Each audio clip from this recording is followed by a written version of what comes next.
with that mill, so you would have known where the mill is. However, yes, this event would have been in Berlin, so we would have seen all the hotels and all the places that we went to, or that you went to with me in the interviews and the materials that we gave you before. I would right now ask you to just open menti.com, so we can, whenever we need it, use it. Just open, I'll put it in the chat. So just open that or the app on your phone. So whenever we get to those parts where we use Mentimeter, it's already there, and you just have to put in the number that we give you also in the chat. So today you will have a nice overview over the stakeholders in the German VET system. We continue from the material that was here that was given to you before. You will meet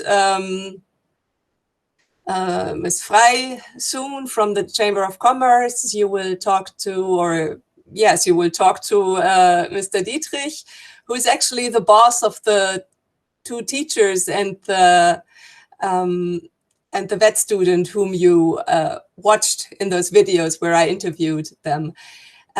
So you can talk to him in a moment, and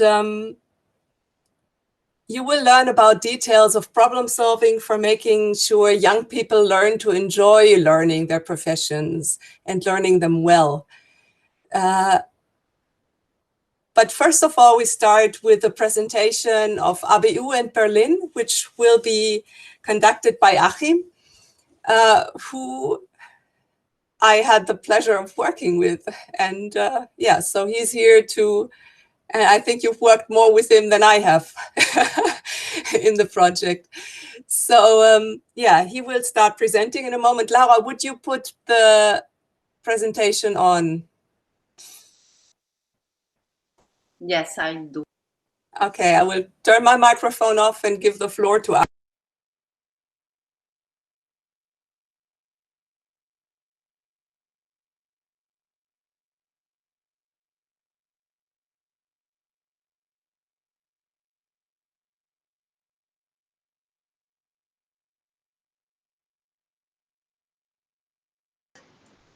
Okay, good morning. Can you hear me? It's a hear you very well. Good morning. Very strange situation that you can see me, you smile at me, but I cannot hear you. But I'm very delighted to see you after such a long time. And you remember 1 year ago, more than 1 year ago, February 2020, yes? We had to cancel our meeting at very short notice, and yes, it was very regrettable. Okay, let's try our best. I know now the reason for my unfortunate situation. I should need Chrome, but I haven't Chrome at my computer, so it would take too much time. So I will try. Okay, Daphne, let's start.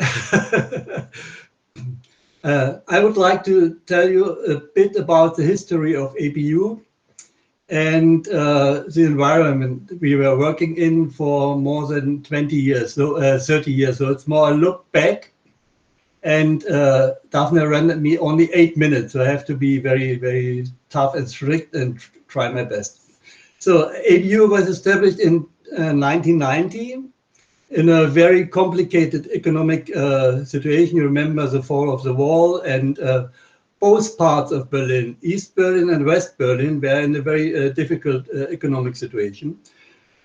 And I won't tell now about the reasons, but the result was a very high unemployment rate. And ABU was founded at that time, and it's typical for us, like many other organizations like us. We are a competitor in the wet market, in the educational market. So we have no budget line, and we have to compete permanently for new offers and participate in it. So it's a permanent application work. We started as as a training provider, especially in the initial vocational training. Nowadays, we are a different organization, but some 10 years ago, we were rather big with 230 staff members, more than 1,000, I think 1,400 trainees under training. Nowadays, we are only 70, and we are no more the big player in the initial training market. I will tell you later why. Nowadays, we focus, working with young people, we are focusing at vocational orientation at schools, at the bridge from school to the labor market, with profilings, with potential assessments, etc. We are working also at prisons with juvenile delinquents, especially in the assessment of potentials in vocational preparation for their later integration into the society. And we have had training centers all over Berlin. Now we are more focusing at our main office at some training centers at prisons. And we have also a training restaurant, very similar to the one we have seen in Saint-Michel at the beginning of our project. So, Daphne, second, please. Okay, nowadays Berlin has a population of 3.7 million inhabitants. It's more or less stable. It will not increase very much. And the employment rate now is at about 10%. You can see it at the first row. It is due to the pandemic situation. A year ago, in 1990, it was at, you see, at 7.7, the last row, and concerning youth unemployment, 8.4%. If you compare it with the situation in 2005, with 90% or even 22.2%, you see a very big difference. And the economic situation nowadays is more or less stable in Berlin, but the structure has changed a lot. Formerly, it was an industrial a place of industries. Nowadays, it's more a place of service providers in like culture industries, tourism, etc., etc. In the wet market, we have a high demand in skilled workers, and employers are invest into dual training, but I think we will hear about it later on from the lady from the Chamber of Commerce and Industries. But there is a strange situation that we have vacant apprenticeship offers. This is due to different factors like the demographic wave, you know, in your countries as well. Many young people are not looking for a vocational career, but more for academic careers. It's another, yes, not so healthy development. And we have a very high number of contracts dissolved because of various reasons. In the fields of chefs or security or hairdressers, the dropout rate is at about 50%. It's much too high, and probably also due to the wrong decision, because yes, young people orient themselves at TV shows with chefs, and they want to become a hairdresser because the girlfriend wants to become a hairdresser, and it's very fashionable, etc., etc. Okay, come on, Daphne, next, please. So if you compare the situation between 1990 and 2010, it's completely different. And it's last decade of the last century, we had a very high supply of young people and low demand from the side of the enterprises. That's why we had this high rate of youth unemployment. And the enterprises, they were very free to select the best of the best. Very often they selected young people with a upper secondary degree for vocational training. And that's why organizations like ours were needed and financed by the state or the employment service in order to make offers for those young people that had problems at school, bad results, dropouts, and no degrees. Nowadays, it's completely different. We have a low supply because of the reason mentioned before and the high demand. So there's young people are nowadays free to make their decision and select the profession they prefer. Of course, the situation in the pandemic situation is now a bit different, but I think we will come over it hopefully within a short time and come back to the previous situation. Okay, Daphne, please.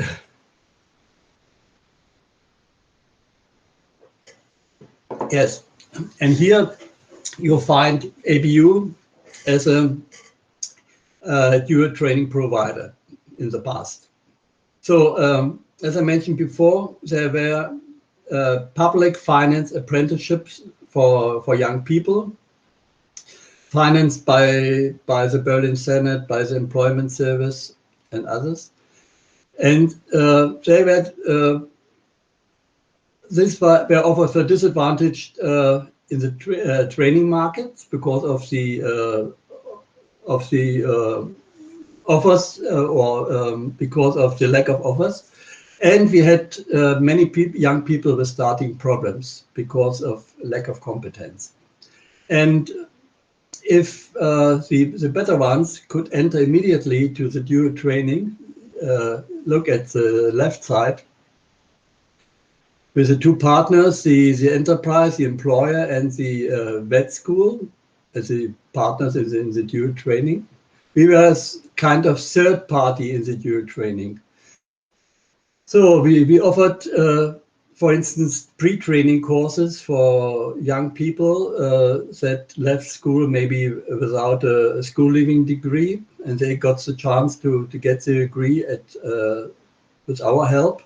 And after 1 year, they could enter the dual vet market, or they remained and they passed the whole 3 or sometimes 2 years training at our institution. So in this situation, we were the vet contractor. We had the contract with the apprentice. We were closely cooperating with enterprises. We sent them for regular internships every year for longer periods. And we have rendered in a lot of individual integration when possible. After the first year or the second year, they were, if they were able to do so, we could give them over to the dual system. We had a lot of big workshops. All in all, after the whole time, we offered about 29 professions, different professions of all kinds, construction and retail and office professions, etc., etc. In addition, they got theoretical teaching in addition to the theoretical training they got at school. They got some basic skills teaching, like reading, math, etc., and very important social and pedagogical support. So we had 3 different kinds of professions: trainers, teachers, and social and life skill pedagogues. Okay, we are in a hurry. Okay, next one, please, in this case. Okay, this is the history. What I've mentioned just now is the button row, but nowadays, or the next step was that we were no more in charge of the apprentice, and we didn't have the contract, but the enterprise had a apprenticeship contract with the young people, and we rendered some additional support at the enterprise. So our trainers and teachers went to the enterprise and gave some additional support in order to bring them into a situation to pass the 3 years vocational training. Okay, next please. What we try now is a new approach. It's very difficult, but it's a kind of external training management.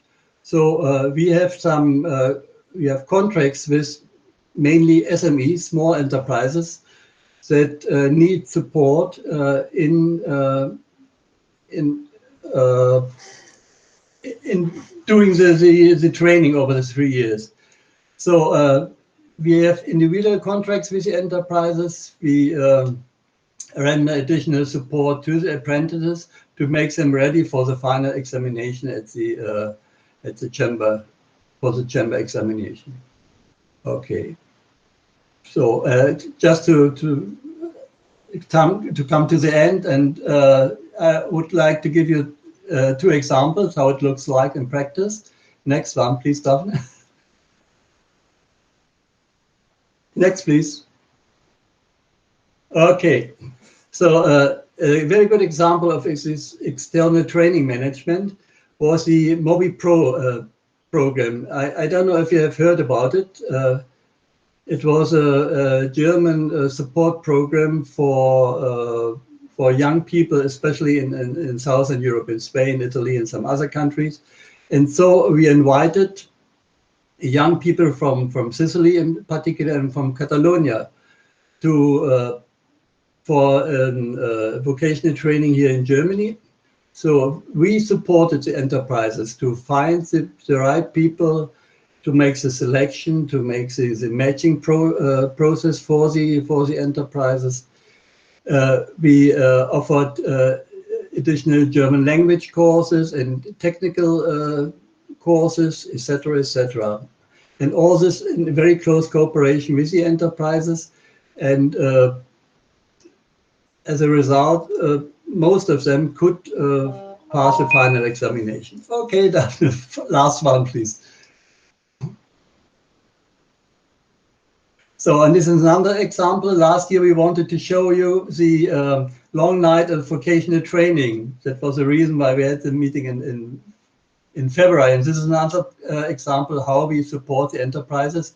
Here we bring together young people and enterprises and make the matching between them and to find the right apprentice for the right enterprise. Okay, Daphne, that's it. I'm very sorry. 8 minutes are very short, and I think I was much too long. But if you have problems, you can probably ask me later on or write me a message. Okay, thank you. So thank you, Achim. And we will continue now with Hannah Frey, who will speak about a general overview of the German VET system. She's from the Association of the German Chambers of Commerce and Industry. So it's the roof organization of the whole Chamber of Commerce. And she works in the Competence Center for International VET. And yeah, so here she is. Thanks, Daphne John. Hello, everyone. Buongiorno, buenos dias, salut. When I now share the presentation, I won't see you anymore, which is really sad, actually, but I hope you can see me and hear me well. And as Achim Borchert, I have to hurry. So I posted you a little video in the chat. Yeah, because we don't have that much time. And now we have the same problem than before, actually. I can't presentate. Let's see. Nope. Okay, let's try the whole screen. Actually, we tried this before, but I can't show the presentation because I don't have the access, kind of. Daphne, can you probably show the presentation because I sent it to you? One moment, I will. I'm sorry. Yeah, it's not a problem. Kind of not allowed. I can share. I can share it. Great, thank you, Laura. Thanks, You're welcome. Laura. Great. So I can already start. My name is Hannah Frey. I'm from the DIHK, as we say, for not saying the long word all the time, which is kind of the rooftop of all 79 German chambers of commerce. So every region has its own chamber of commerce in Germany. That's why it's so many. Thanks, Laura. And looks interesting. Thanks.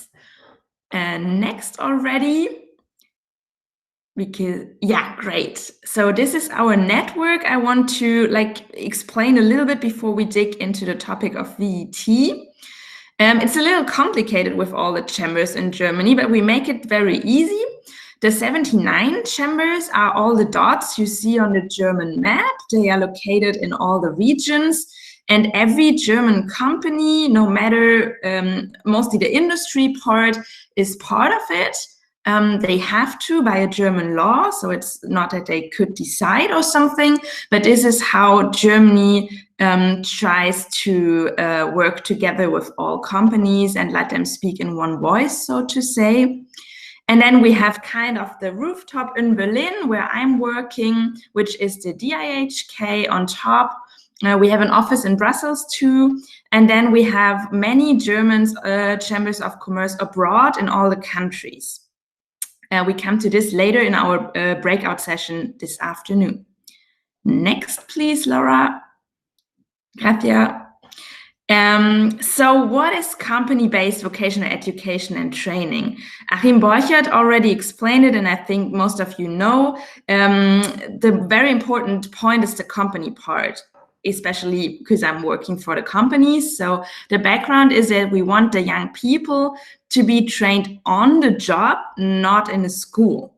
School is important, sure. We have 30% of the time the students will be in school in their training. This could be 1 day in a week, for example, or 2 days in a week, or they do it in a block. So they have 1 or 2 weeks in the company and then 1 week in the school. But the important part for us is that the bigger part of their time will be learning on the job in the company, learning things they will later need for being employed by their employee. Next. So how is this going on in Germany? I mean, this is a little bit different because we have different school types all over Europe. But for example, here, if you graduate from school, no matter if it's a lower school after 9 or 10 years of schooling, or the highest education, which is 12 or 13 years of schooling, afterwards you have to decide. Am I going to go to university or am I going to do a vocational education and training? And at the moment, the numbers are more or less 50-50. So 50% decide to do a VET. And this is because in Germany, this has a long tradition. So many students know what a vocational training means for them. Their parents did it, for example. And we have a lot, like Achim Borchert already explained, of training in school where the students get explained what is the difference and which jobs they have. At the moment, we have more than 300 different careers in the VET system. And as you all know, many university versions. So they have to decide then. Next, please. Thanks. And I brought you some numbers. Actually, they are from before COVID, so keep this in mind. Because of COVID, we have less contracts this year with apprentice, 10% more or less than in the last years, but we hope this is going to increase again. And the numbers, we have 1.3 million current apprentices, more or less. And usually we have 530 new contracts, but I looked it up this morning and we only have 440 this year due to COVID. So this number is from before COVID, and we hope it's going to go back. But as you can see, this is quite a high number. So many students decide to do this career. And which is very important, we have a lot of high investment of companies and the state in the dual system. So all the system, it sounds pretty nice, but it's not for free. The companies invest The government did a huge investment fund for digitalization and IT infrastructure, also before COVID already, which you can see in the below numbers. And the private sector invests the biggest part, actually. The public sector funds the schools. The private sector does investments, for example, in the training facilities, in the companies, in the education of the trainers in the companies, and for sure, they pay the apprentices. Next, please. So here again, the company-based aspects. The companies have requirements and they have to fulfill. So sure, we want a lot of companies to take part, but the company does not have to have apprentices, only if they need. And as well, the students are free in deciding if they want to do apprenticeship, which company they are interested in, and then freely decide and apply at the company, and then the company can decide. So this is an interesting aspect because I know from some other countries that the state decides. So for example, there is a test you do in school, and depending on the grade you get, then they will send you to different companies. So this is different in Germany. You apply a little bit like for a normal job. And in this discussion, the company decides who they want to take, how many apprentices they want to take, and how much they pay. There are ground salaries they have to pay, but if they want to be attractive compared to other companies, they can pay more, for example. Next, please. Thank you. So I brought you 3 different examples. So the benefits of the VET system for all the stakeholders, first for the companies, it's the influence on the content and the organization of the education. So why do they do this? And the supply of skilled workers, because it's not so easy to find supplied skilled workers, especially in your field. If you're a very specified company, it gets harder and harder to find students who did exactly this. So you train them just in your own company. Next, Laura, please. So for the trainees, I brought you some numbers, how much they earn, because for sure, the salary is pretty interesting. Usually our trainees, they finish, or apprentices, they finish school at around 16, and then they start with a 3-year training in the VET system. This is the normal way to go. And then they would earn, different than to a student who's going to university and needs funding by their parents or by the state for paying the studying or the life. You earn, for example, 966 euros a month, but this is the highest salary, is if you, for example, become a mechanical technician. If you do hotel manager, this is less, but around 650 bucks a month, and this still you get a salary, and this is definitely for the young people a plus. Next, please. And for the state, there are benefits for sure too, why we have this system. On the one hand, it's lower costs for vocational training because the private industry is paying their share too. So you share the costs.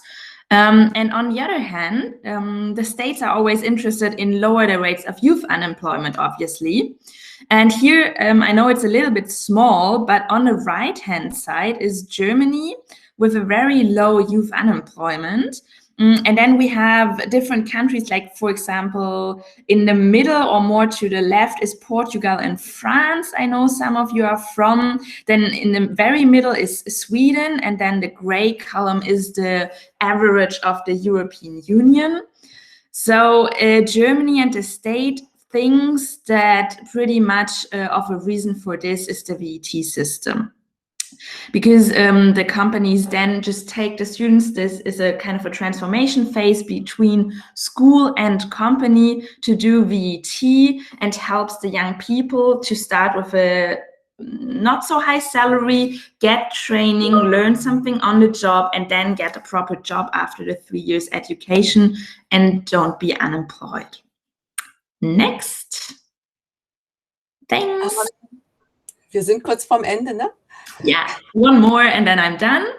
Actually, this is the most important one to show why do we have chambers? I mean, many of my friends ask me this too. What is the sense of our organization? And the idea is we have all these different stakeholders, the schools, the young people, the students who want to become apprentices, the companies, the teachers in the schools, also on the trainers in the companies, and all have their own shares and give something to the system. And the chamber tried to balance all these interests, the state as well. So that's why we're there, and we have a mandate by the state, which is not common in all the countries, which I know, but here in Germany, the state tells the chambers to look after apprentices, to look for the exams in the end, to do the quality control. And if students have problems, apprentices, they can come to the chamber.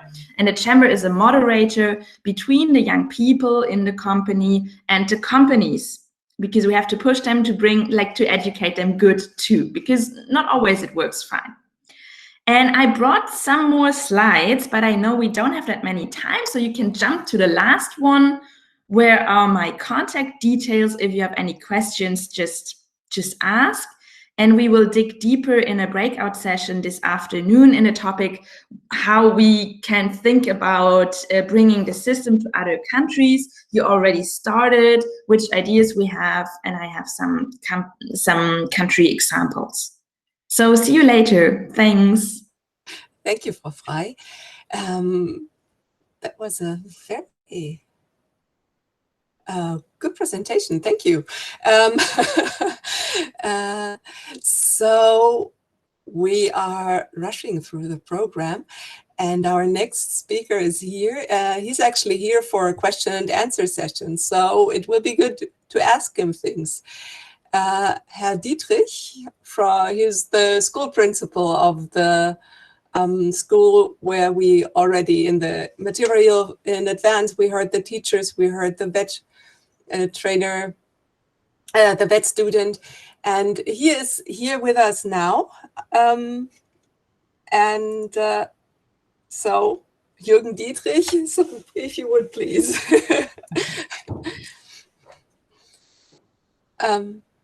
We can't hear you. Yes, for you. Good morning, dear ladies and gentlemen. And for you, I would ask you to translate the questions, and I will answer in German if it's possible for you. Yeah, thank you very much. Yes, of course, no problem. Well, so I would start with a question that I also asked in the interviews, and as we just heard of Frau Frei, how much do you actually, as a principal, as a school principal, interact with the Chamber of Commerce? Should I answer now, Mrs. Jung? Yeah, it's okay.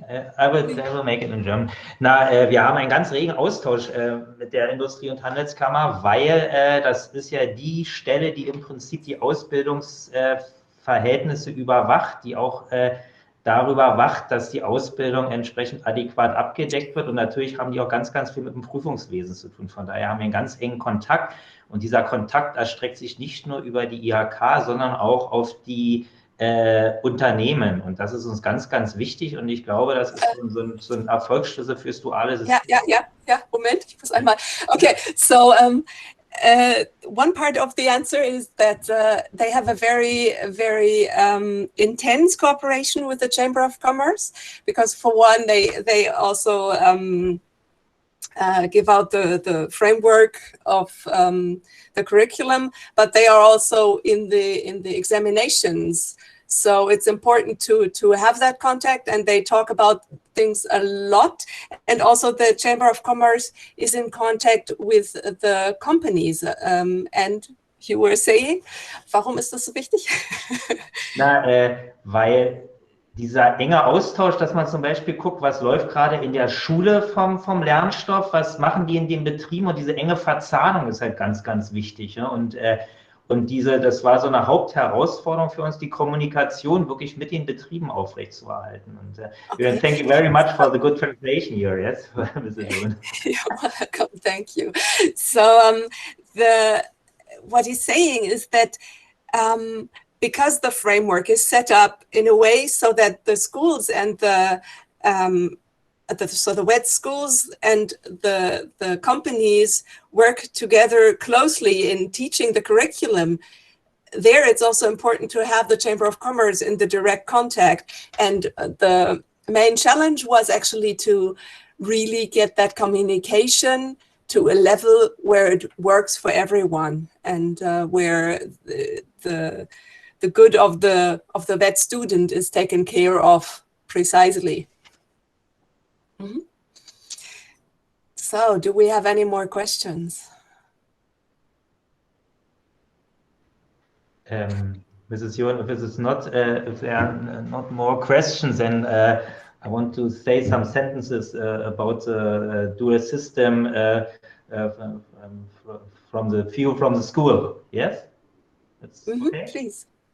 Also wir haben ja ganz viele Bildungsgänge bei uns und ich kann immer wieder nur sagen, das duale System ist unerreichbar, was den Lernerfolg der Auszubildenden betrifft, und es ist unerreichbar auch,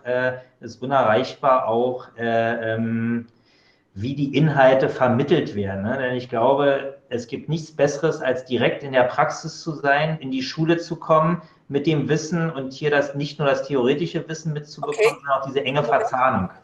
Yeah. So he says that for him, he more or less every day realizes that this the way in the dual system, the learning is set up for the vet student is really without compare, because the vet student is in the company, learns on the job, and with that knowledge and with those experiences comes back to the school to learn the background knowledge. And so it's just adding to something that is experienced practically. There's the background knowledge that comes in, and because of the framework being set up as it is, this really supports the learning even more and intensifies the learning experience. Vielleicht noch eine Anmerkung, Frau John. Was ganz wichtig ist, wir versuchen natürlich auch Lehrkräfte einzustellen, die selbst einen beruflichen Hintergrund haben. Wir haben die meisten sind von uns gelernte Köche, Kellner und so weiter. Und das ist ganz, ganz wichtig. Ja. Okay, so they have, so this school, they have chefs, they have different, I'll ask him in a moment, they have different strands of vet professions, and what they made sure was that they would have teachers who previously were working in those jobs they are teaching about, which is of course also a way of changing profession. If at some point maybe you cannot continue working in your trade, you can also become a teacher in it, because you have the knowledge, but maybe the physical abilities are different. So this is also a possibility for those people. Herr Dietrich, welche verschiedenen Berufe haben Sie denn in der Schule? Na, alle gastgewerblichen, ne? Koch, Köchin, Restaurantfachfrau, alles was so Hotelfachfrau, Hotelfachmann, Hotelkaufleute, Systemgastronom, also das gesamte Gastgewerbe. Deshalb sind wir auch eine ganz große Schule. Wir haben eigentlich 5000 Schülerinnen und Schüler, aber natürlich, wie es bei Corona-Zeiten jetzt dem Gastgewerbe geht, weiß man. Von daher sind die Schülerzahlen jetzt erstmal gesunken, aber die werden wieder steigen. Aber wir sind die größte gastgewerbliche Schule in Deutschland zurzeit. Also vorbehaltlich Corona. Ja, und wie viele Lehrer? 180. Wow. Okay, so the Briat Savarin is actually the Germany's biggest vet school for gastronomy and hospitality professions. They have a restaurant, I don't know what the word is. Waiters? Oh, so waiters and chefs and hotel, I don't know the word for Fachkraft, professionals, and so they do all of this, and they actually have 5,000 vet students normally. Okay, due to Corona and this field of tourism, it's a little bit different, and gastronomy. But so 5,000 vet students and 180 teachers in the whole school. I was actually wondering, so the vet students, they come in, how is it organized? Do they come in weekly for 1 week, or do they come in certain days of a week, or how is it? Yes, they come, normally they come 1 week per month in the school, and the other 3 weeks they are in the company. Okay. Mm-hmm. Other questions? If it is not so, then I would say goodbye.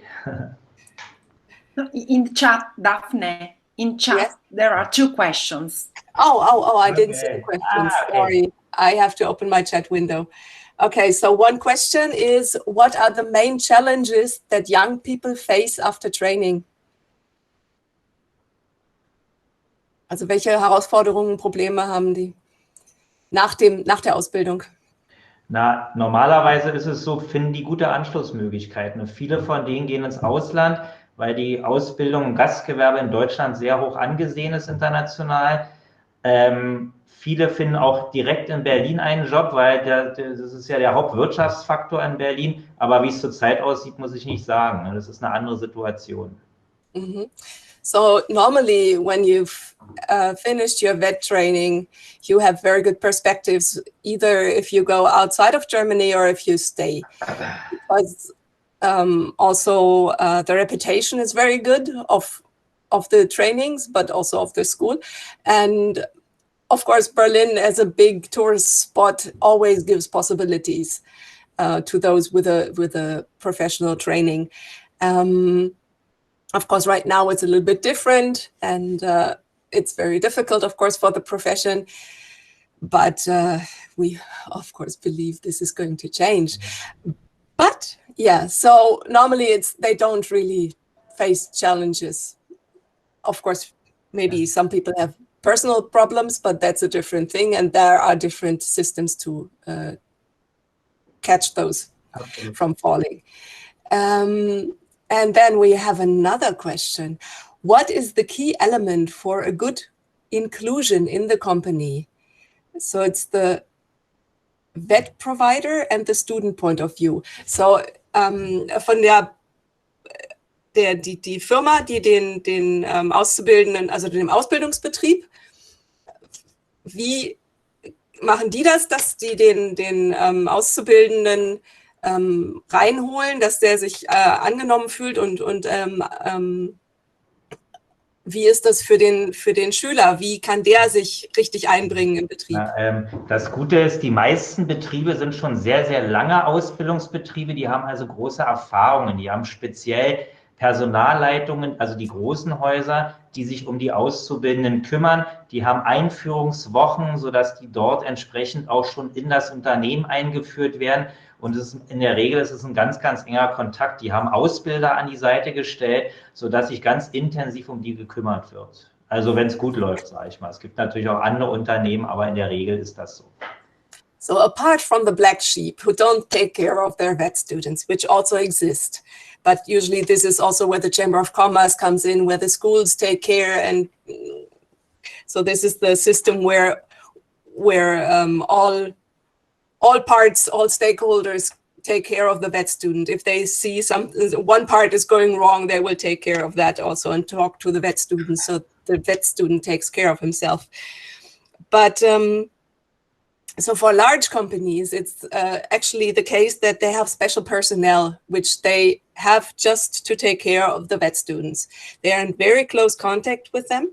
And for example, for the beginning of a vet training, they have introduction weeks, a whole week just set up with a program where the students are shown, the vet students are shown how they will go through the whole education, which parts of the company they get to know, whom they will be trained with, and they have a very close contact with one vet trainer usually who takes care of them. Okay. Yeah, and for the student, also die Auszubildenden selber, was können die denn machen, um sich da besser einzubringen oder wenn es auch Probleme gibt vielleicht? Na, ich sag mal, das hängt natürlich immer mit dem Interesse der einzelnen Auszubildenden zusammen. Wenn es Probleme geben sollte, gibt es in den großen Unternehmen auch eine sogenannte Jugendauszubildenden oder eine Auszubildendenvertretung. Ne? Gut ist immer so den direkten Weg zum Ausbilder zu finden, wenn alle Stränge reißen. Können die auch mit uns als Schule im Prinzip Kontakt aufnehmen. Wir haben ganz gut ausgeklügelte Beratungsstrukturen, wo dann auch Kontakt zu den Betrieben aufgebaut werden kann. Also je nachdem, was für eine Problemlage ist, gibt es da wirklich die verschiedenen Ansprechpartner. Aber natürlich, mal ganz platt gesagt, wenn der Auszubildende keine Lust hat, ist natürlich schwierig. Aber dann ist er auch falsch im Beruf. Yeah. So for the student, to answer this question is that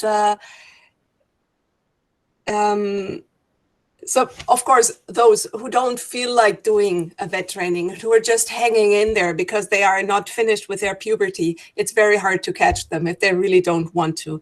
But, of course, people know that they are working with young people, so they are taking care of them.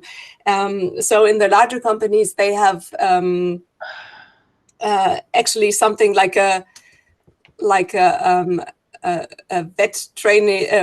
vet trainee organization where they take care of each other. So if one vet trainee has a problem, he can go talk to some peer who is occupied with this, and also talk to the vet trainer.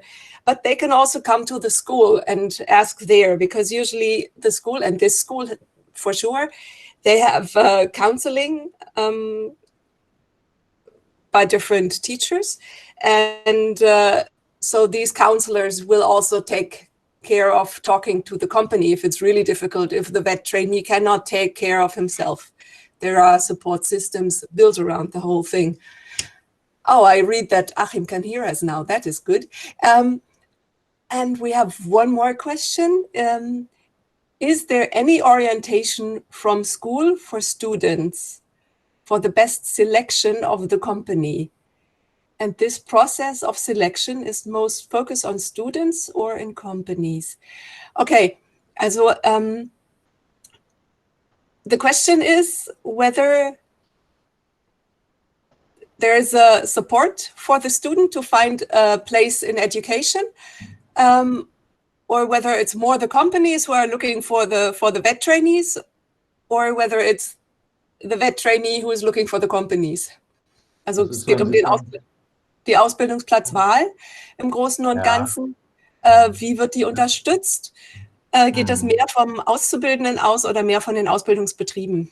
Na, das ist so ein Matching, ist das halt. Ne? Und ich sag mal, die prominenten Häuser haben wenig Probleme, die Auszubildenden zu finden, aber die kleineren Häuser, das ist ein bisschen schwieriger. Und es gibt in Berlin die Organisation, die sogenannten Jugendberufsagenturen, ne? Die versuchen, dieses Matching herzustellen. Also auch das ist institutionalisiert worden. Ne? Und Punkt.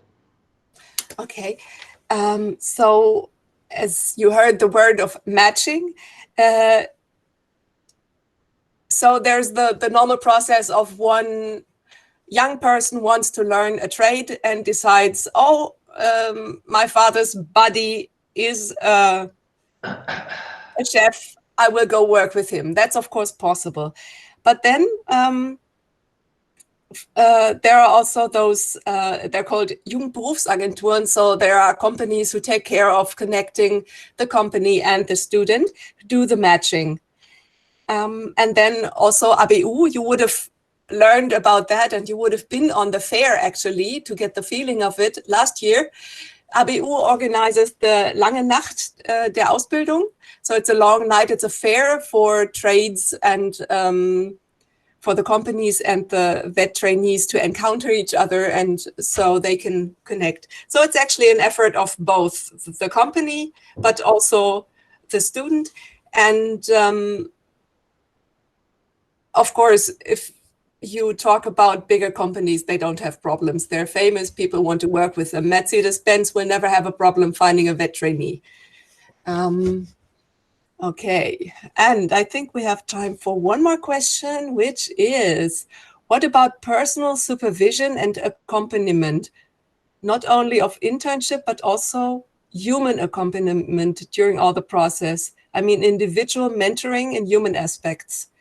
Also die soziale Komponente, pädagogisch. Na, das ist aufgrund dessen, dass ja wir sogenannten Lernfeldunterricht praktizieren, sind die Rahmenlehrpläne auch umgeschrieben worden, sodass es nicht nur um inhaltliche Kompetenzen geht, sondern dass es auch ganz, ganz klar um Vermittlung von Sozialkompetenzen geht. Und von daher ist das im Rahmenplan implementiert und da wird immer stärker der Fokus drauf gesetzt. Ne? Auch die Lernformen sind anders, ne?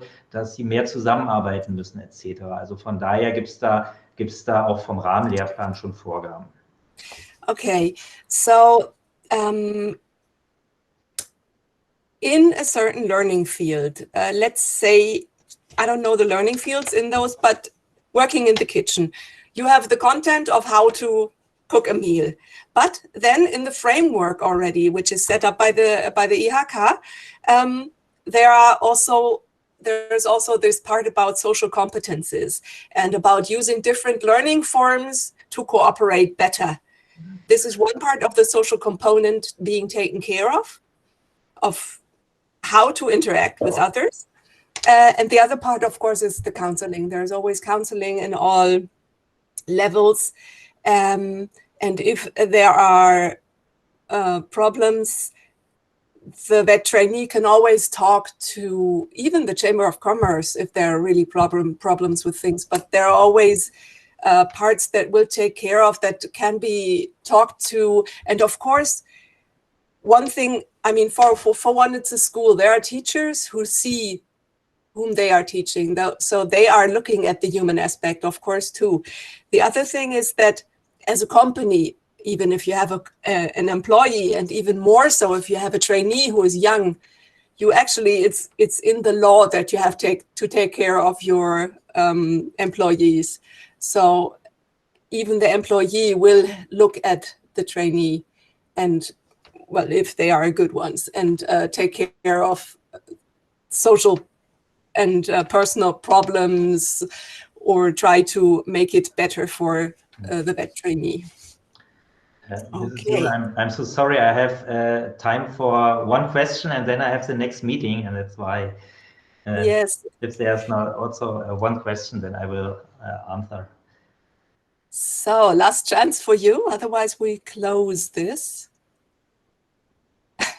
But thank you very much, Herr Dietrich. It was I'm very happy that you came in and that it worked out. And yes, and I'm also learning a lot by those questions and answers. It's very good. And Mrs. Jung, thank you very much for the good translation, and I wish success for the meeting, and all the best. Thank you very much. Thank you. Goodbye. Goodbye. So, wow. I'm actually quite nervous, but it's okay. That's how it is supposed to be. So we have now the plenum. We are back in the whole group, and I will share now, to collect our current point of understanding, what we have learned. I will share a Mentimeter. One moment, I will write the number into the chat. Whenever I see, there. So it's,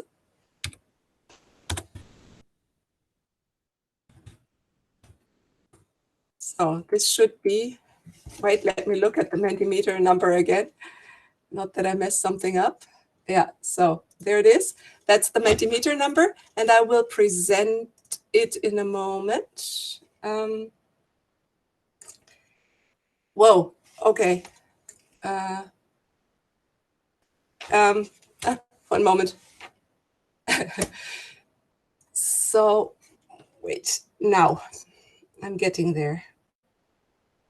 1 and Mentimeter.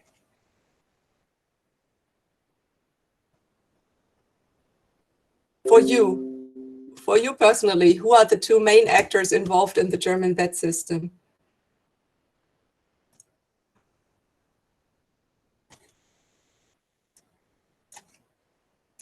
So please do type it into the Mentimeter now.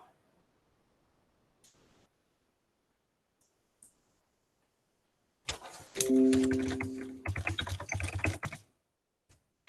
can actually also participate, I just remembered, so I'll do that.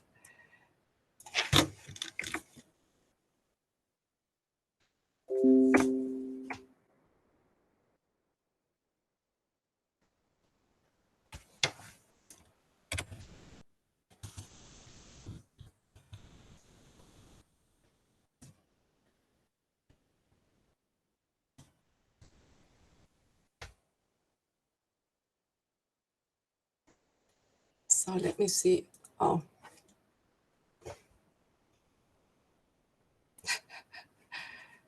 I just realized while I was typing in that you were seeing what I was doing. So, wow, it's coming. Students, enterprises, companies, learners, vet provider, tutor and company. The school. So it seems it centers around the enterprises.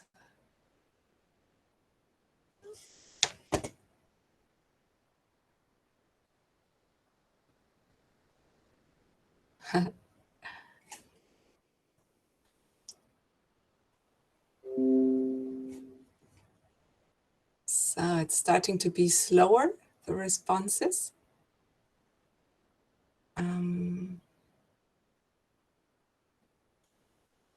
But they're still coming in. So we have some time here. We can breathe out.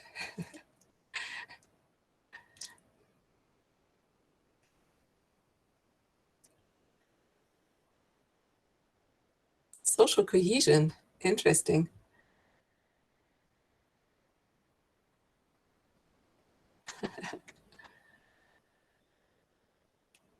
Yeah, but it's a lot of companies and business still.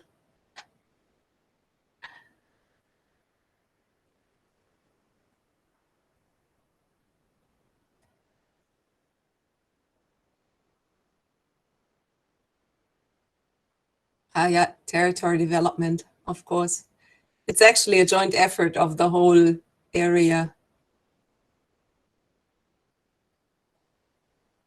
So I think it's coming to a close now.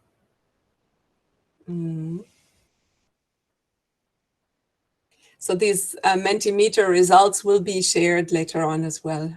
So maybe they can be used also in some presentation.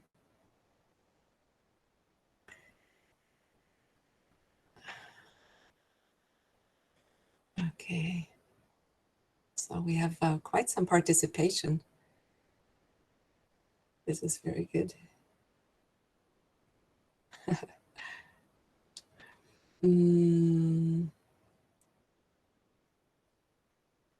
Youngsters, yeah.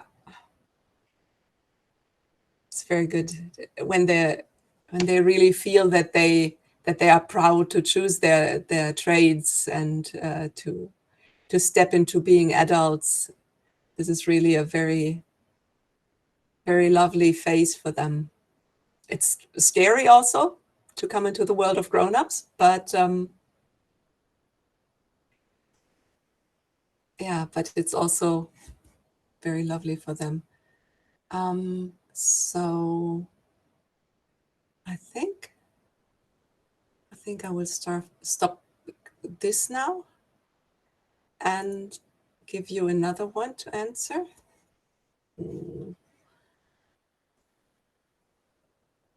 So we have those. Oh, there's still some coming. Okay. And yeah, let me download the results for a moment. I don't know. I'm very distrusting of this technique. Okay, and we have another one that we have prepared, which I will share now. It's still the same number. And, whoa, it's this again. There. What is very different from your vet system? That's the next question I would like you to answer. Oops.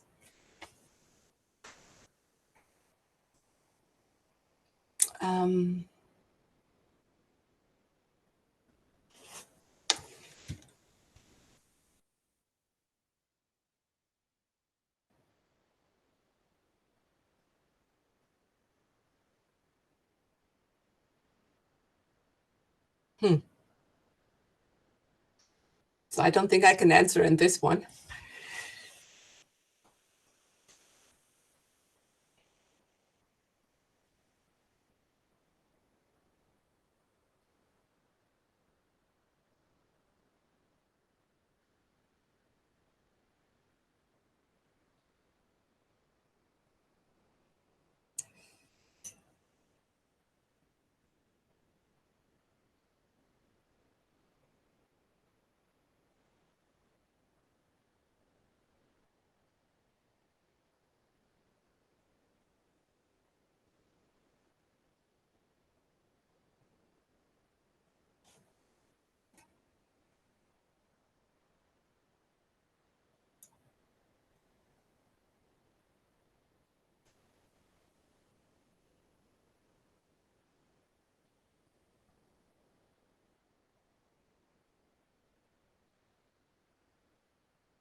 So I'm laughing now about it's a real system.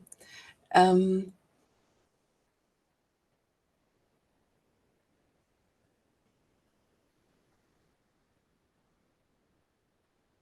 do wonder whether all of the countries in this group have a framework upon which all cooperate.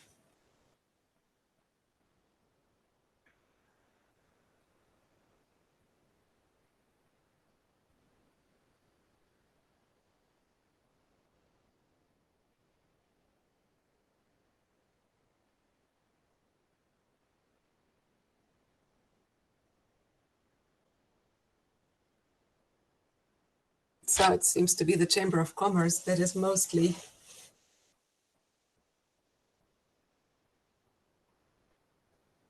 different.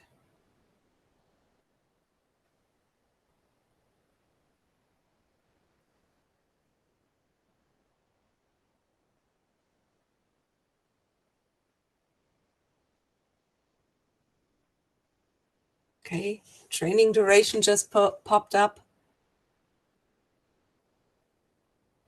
They're actually different stakeholders. Of course, the salaries are different for the trainees also because it's put in the system, how much they will get. It's done by the chambers and by the trade unions.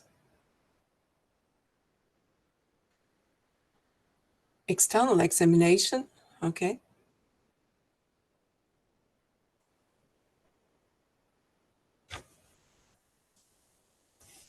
So I should think I will slowly close this one. Not yet, just a moment longer to look at it also. Contracts of the trainees and individual mentoring. Yeah, that's of course always a point also to enforce in the smaller companies. It's difficult if you have a smaller company, but of course then you are in more direct contact with the trainee too.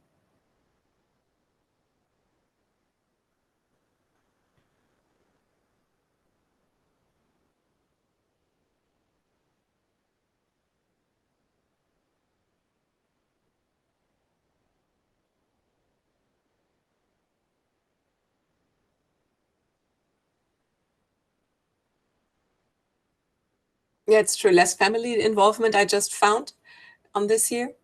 For the families, it's quite natural to have a vet training, so they don't need to do so much for it. But of course, we are still talking about teenagers in puberty, so the teenagers actually sometimes crumble from taking the responsibility, and then of course parents have to be there for them. But that's a very personal interaction within the family. It's not so much that the parents are wanted so much in this.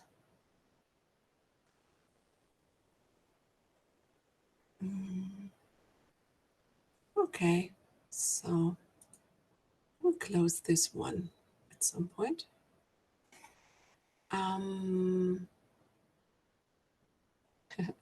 So there's still some answers coming in. Okay. Oof. Right. So we have some 20 minutes before the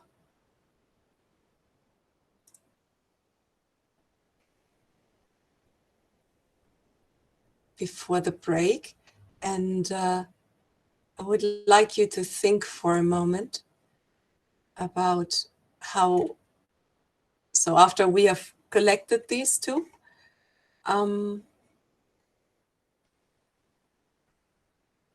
let me see. I would like you to think about for a moment how it is for you, for your country, and maybe you can also say something about it. Okay, no, that's it.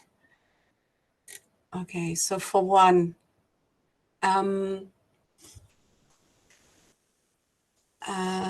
so I'm asking into the round, no? If what you put into this slide, is it the same or not for you in your countries? Could you quickly answer how it is for maybe Christelle? How is it for France? In France, it is, hello everybody. In France, it is the same, except that chambers of commerce have no more link with the schools, because there had been a reform in France about apprenticeships, and now there are professional organizations which are financing the studies. And okay. So there are no more interaction with there are used to be some interaction with the Chamber of Commerce, but no more. Mm-hmm. Okay, thank you. And how is it for maybe Jordi? How is it for Spain? In Spain, in general, the things are different. But if I have to say something about our school, we are doing a little bit different than in the rest. In the last 15 years in our school, we do with the alternate training system. And it's not exactly the same that the government proposes to us. Now they are trying to implement the dual system, and this is similar to what done during all those years, but with some differences, especially the human and the social approach, giving everybody an opportunity, not only academically, but also academically and professional, but also as humans. Okay, yeah, of course, because many people, even if they are not good in schools and have personal problems, they can still be good workers, definitely. So how does it work for Italy? Is it the same or is it different with the main actors?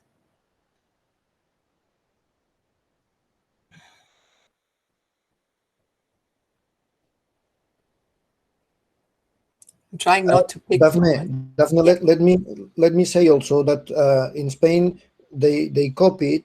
They do just a copy and paste of the the German dual system, and Okay. the things are not the same here.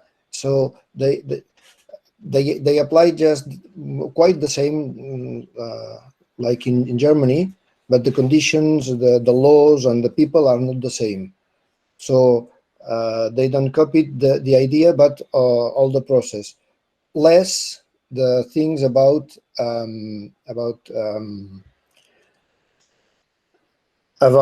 involvement of companies and some parts of governments. The chambers are involved. Okay. Okay. Yeah. Well, the thing with the copy and paste is, of course, that for Germany it's been years, that it's even centuries that it's been there. So it's so much in the way of thinking about professions that it will be, of course, it will take some time to put this into a system. Rita, you wanted to say something about Italy.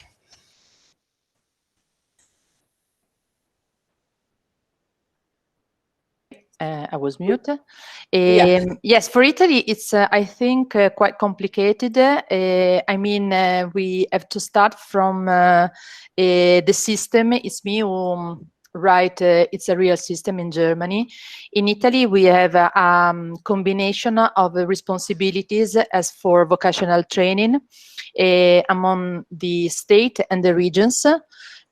So for the region financed training, company-based training and learning, it's quite common, and we had a very long experience.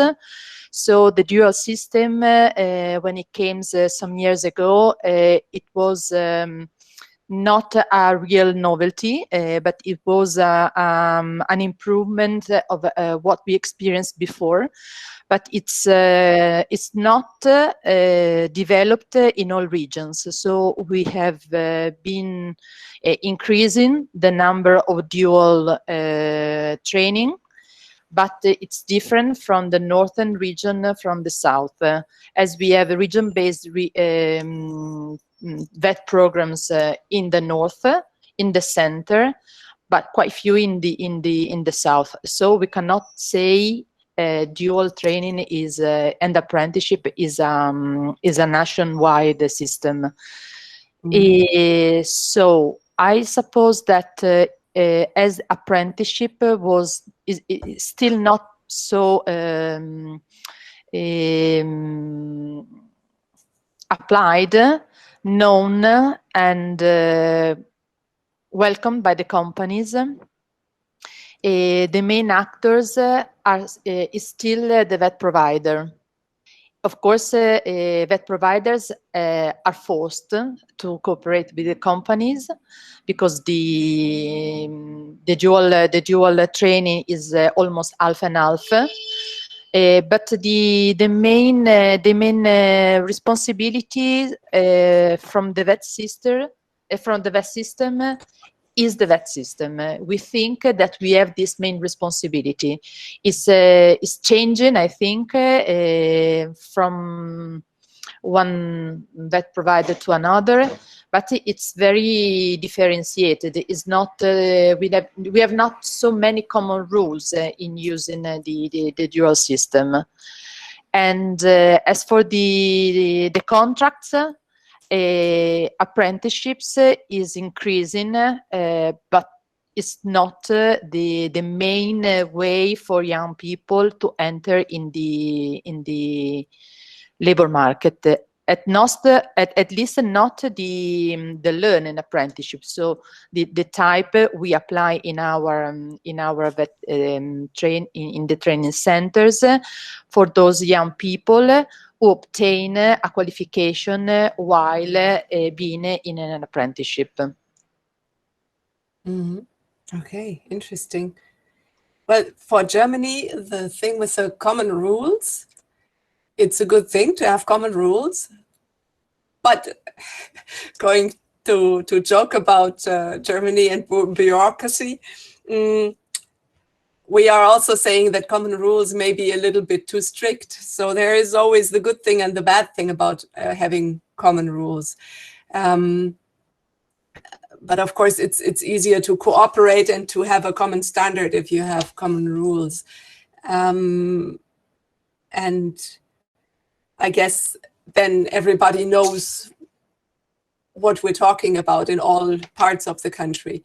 We don't have the common rules so much for schools.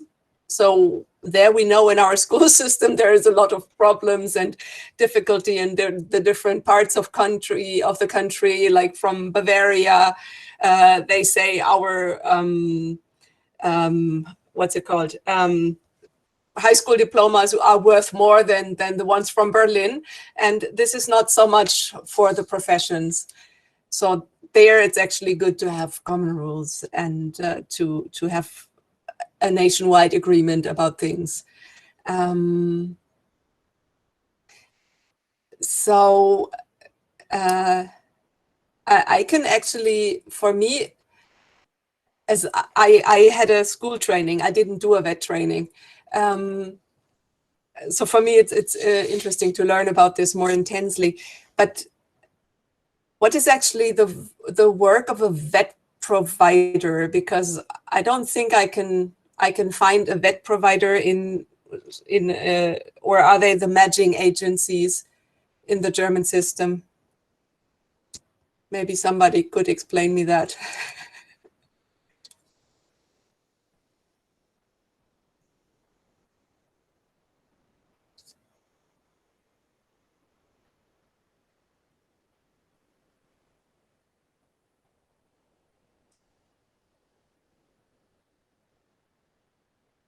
So do all countries have vet providers? I mean, Italy does, but...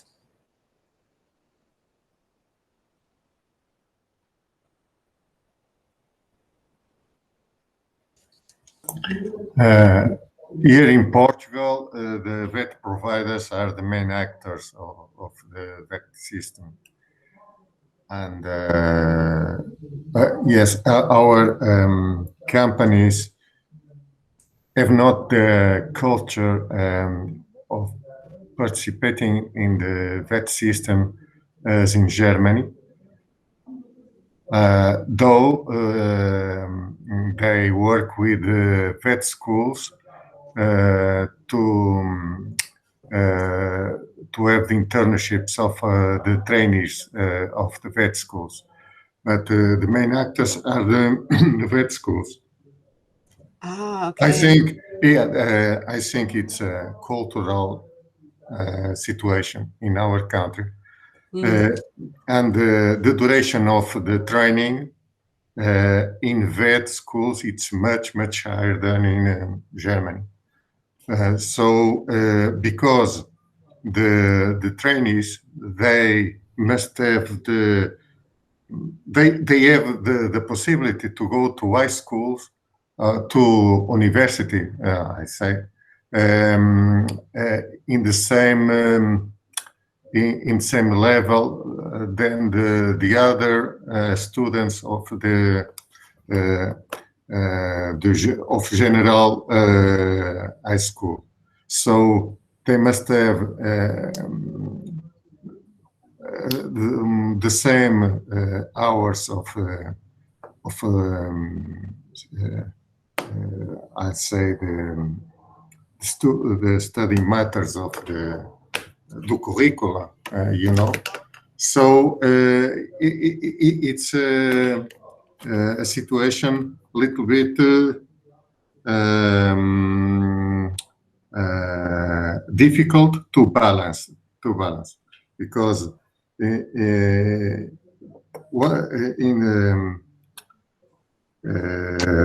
if we have the students that have they are allowed to go to university after the 3 years of school, of vet school, in the same situation that the other students of the other schools. So they can't have so much hours in companies because they have no time. We have no time to put the trainers in companies so much hours. You know. Yeah. So now I understand the role of the VET provider. Because for you, it's really more of an internship. For us, we have two parts of the VET training. It's the practical part, and it's the theoretical part. So we have those two, and they are two strands, and you cannot separate them, and they will be strong. So it's not really an internship with us. It's a practical training. Yes, it's part of the thing. And then we also we had this thing that when you do a VET training, that if you wanted to go study, you would have to change schools and do something afterwards. But we have also, in the change of our school system, we have also added this part. So also at Briat Savarin, where Mr. Dietrich talked, they have also this strand of you can choose to go on with school. You can put another 1 or 2 years of school, no matter how fast or slow you learn. And then you can also go study. And there is also in university law, there is a law, at least for Berlin. I don't know about the other countries, but I think parts of Germany. But so there's a university law according to which when you've learned a VET profession, let's say you're a chef, and then you worked 4 years. So let's do this. And you worked 4 years in this profession. Then you can go to school, to university. Okay. And you can study maybe food technology or what other else belongs to this profession. So if you've learned a trade, you can become if you've learned some. Now I can't think of the English words for those, but like making streets or something like that, you can go into becoming an engineer. If you've learned how to be an office clerk, you can study what's it called? Marketing or economy and those things. So it's specified already, but then also if you've learned a trade, maybe you already have a direction. So so that is basically the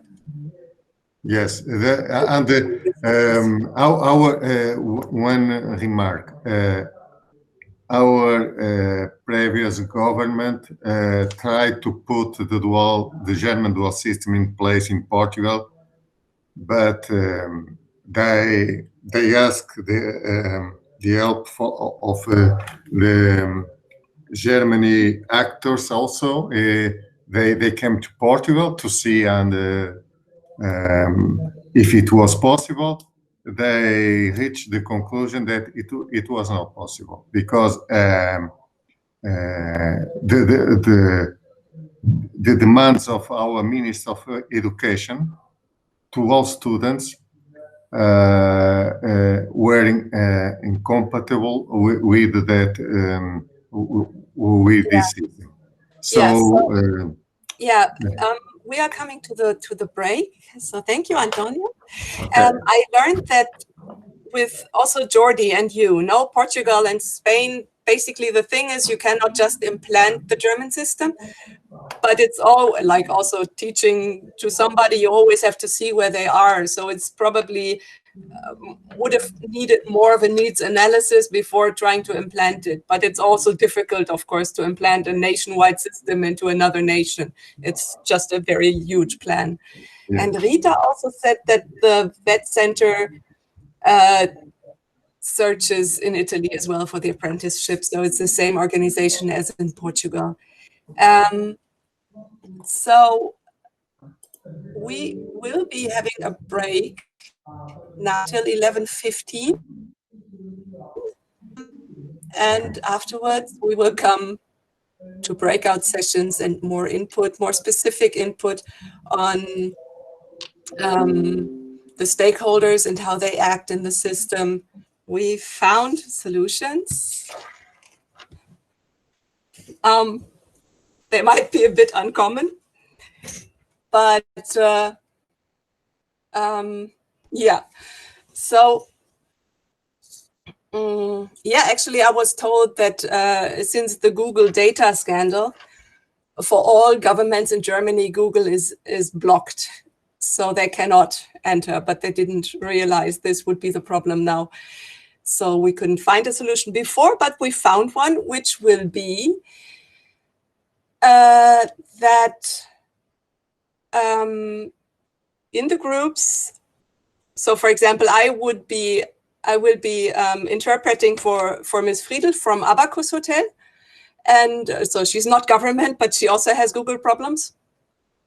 And I will call her on the phone and interpret. So you can hear her voice, you won't see her, and you will hear what I interpret.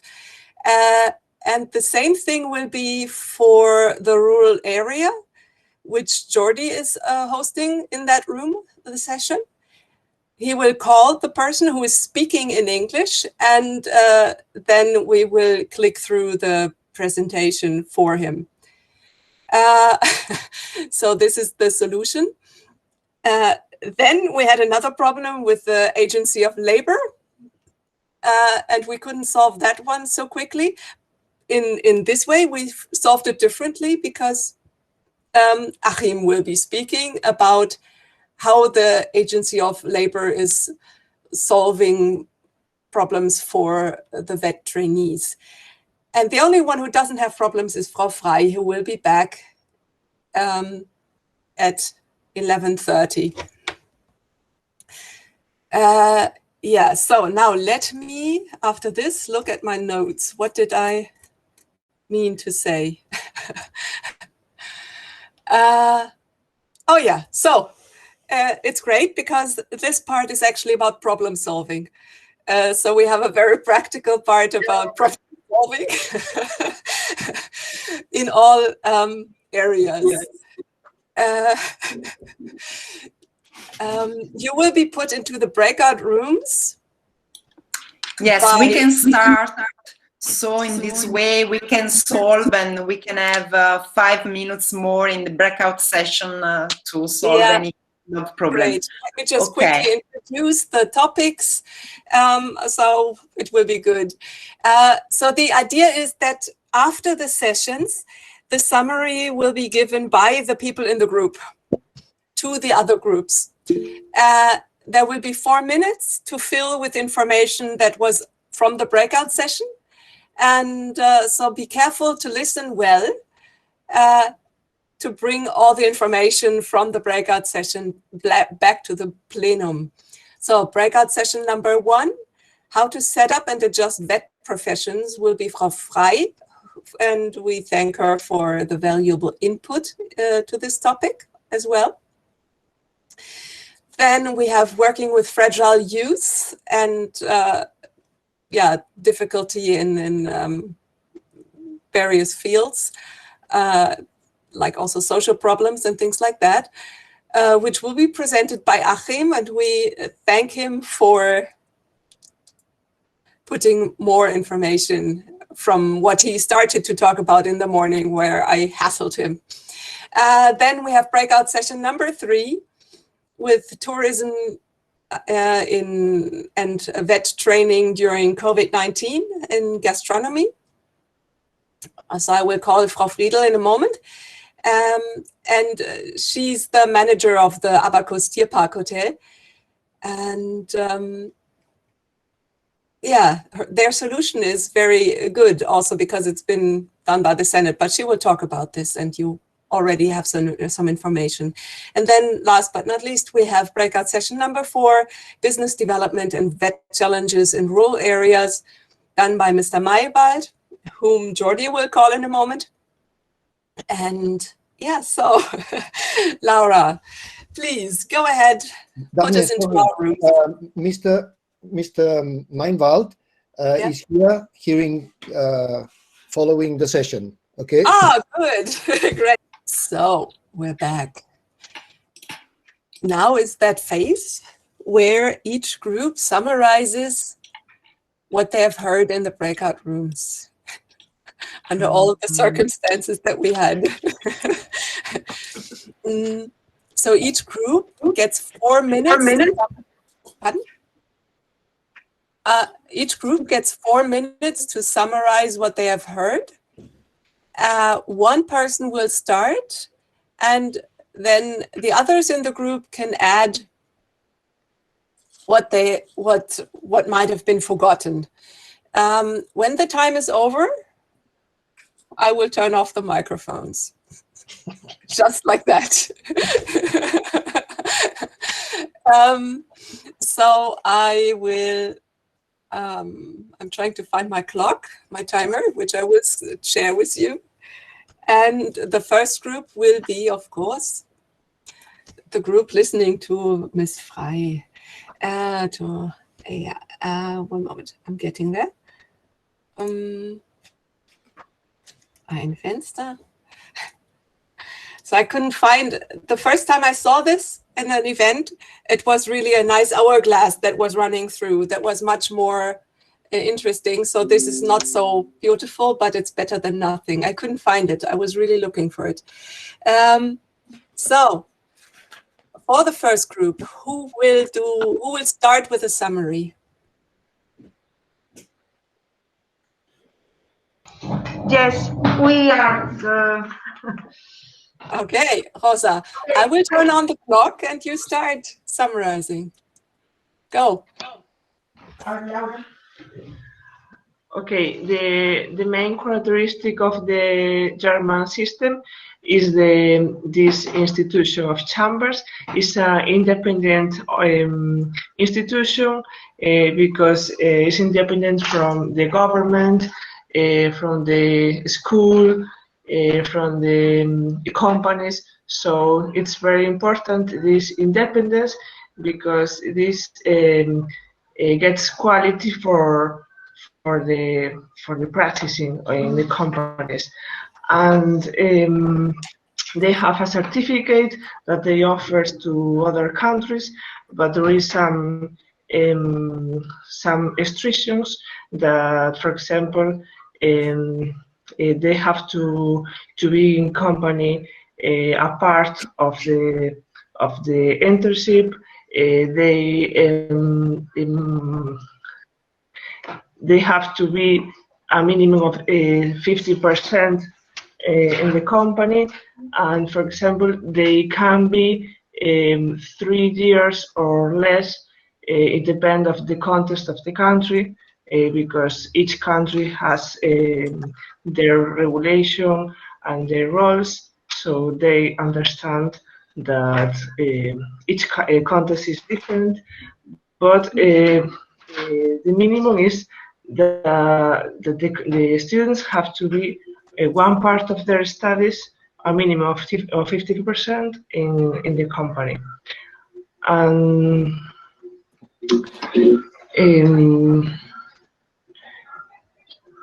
they offer as well courses and training for the trainers, because it's very important that the people who is with the students in the companies knows how to show and how to teach all to the trainees. And this is the most important that we show in general. Okay. Is there anything to add? There's 1 minute 30 left. Okay, if I can. Okay, good morning, Vittoria. Okay, we saw the VET's benefits. If I well remember, we understood that this kind of training is an excellent system for qualifying skilled workers, for example. It's demonstrated that it is a win-win situation for many subject companies, government, and young people also. And okay, also it's very important the role of chambers in this kind of system, because they are independent, as Laura already said. Okay. Thank you, Vittorio. Is there anything more to add? There's still some time. Great job, team. I would say that was very good. Okay, so you say everything was in it. Perfect. So we can stop the clock here. Great. So I will end that presentation. So I will come back to the presentation, of course, now for the next group. But I thought we'd get a moment to breathe after all the information. And for the next group, for the input Achim gave you on working with fragile youth and the agency of labor. Who will start that? Hello. So Achim told us that for the fragile youth who are wondering whether they have to follow their studies or not, and to prevent those fragile young people from quitting school, I think, because I have not understood quite well, but I think that they can go to the Employment Service Agency, and they are offered, for example, a year to go to a vet school to train and to train in different jobs, so as to choose the job that they would like to learn. I'm not sure it was this, because it was quite difficult for me to listen to it. So Achim, if you can help me in summarizing everything, that would be great. No, Achim is not the one to put in now. It's the other one, first of all. Or someone else from the group, because that was very difficult for me to understand. So maybe if you can add some more information about it, that could be a great help for me. Somebody from the group who would put in? Who can help, Christelle? There were more people in that group.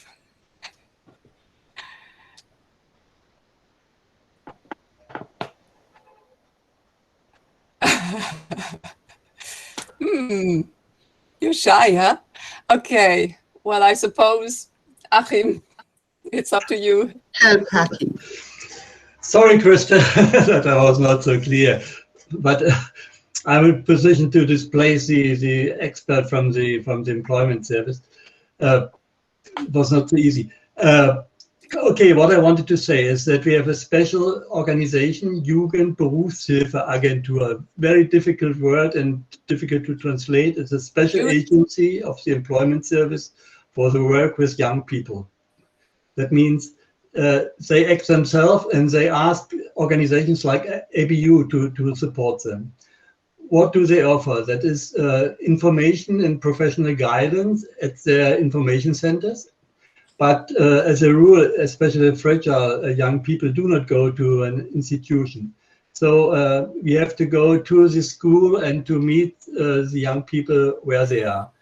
And ABU, for instance, offers vocational orientation courses in our workshop. So they come to ABU and they pass 1 week of exercising different professions in wood construction, metal, whatever. So they can find out what their talents are. And it's a kind of assessment of potentials. Where are the potentials of this young boy or girl? And another offer is financed by the Employment Service. And I mentioned that the Employment Service is not the main player in the vocational training, since the Employment Service is financed by the unemployment insurance. So it's not their main job. But another thing they do is to offer additional support for people or young people or apprentices with difficulties, especially at school, at the vet school. And so we offer some theoretical, practical training.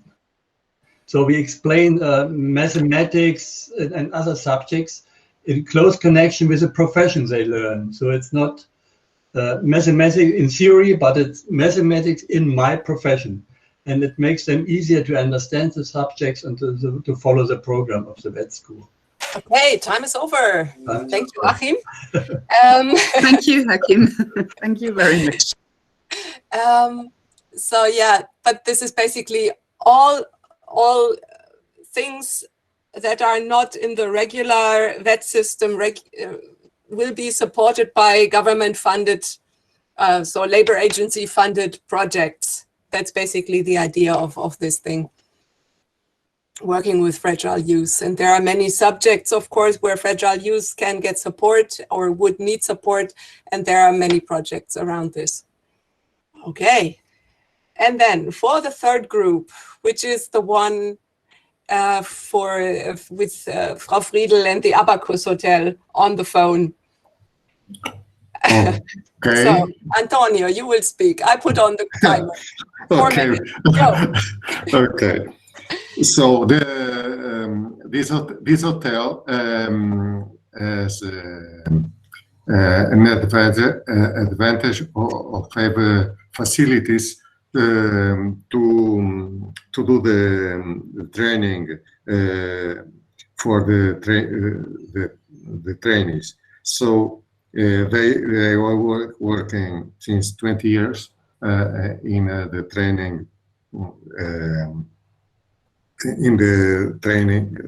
trainees.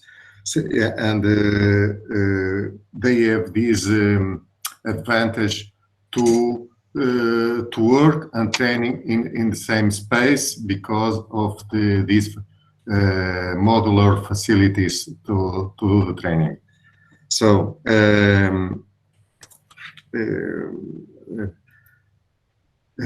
they have also in this situation, COVID, in this period of COVID, they have less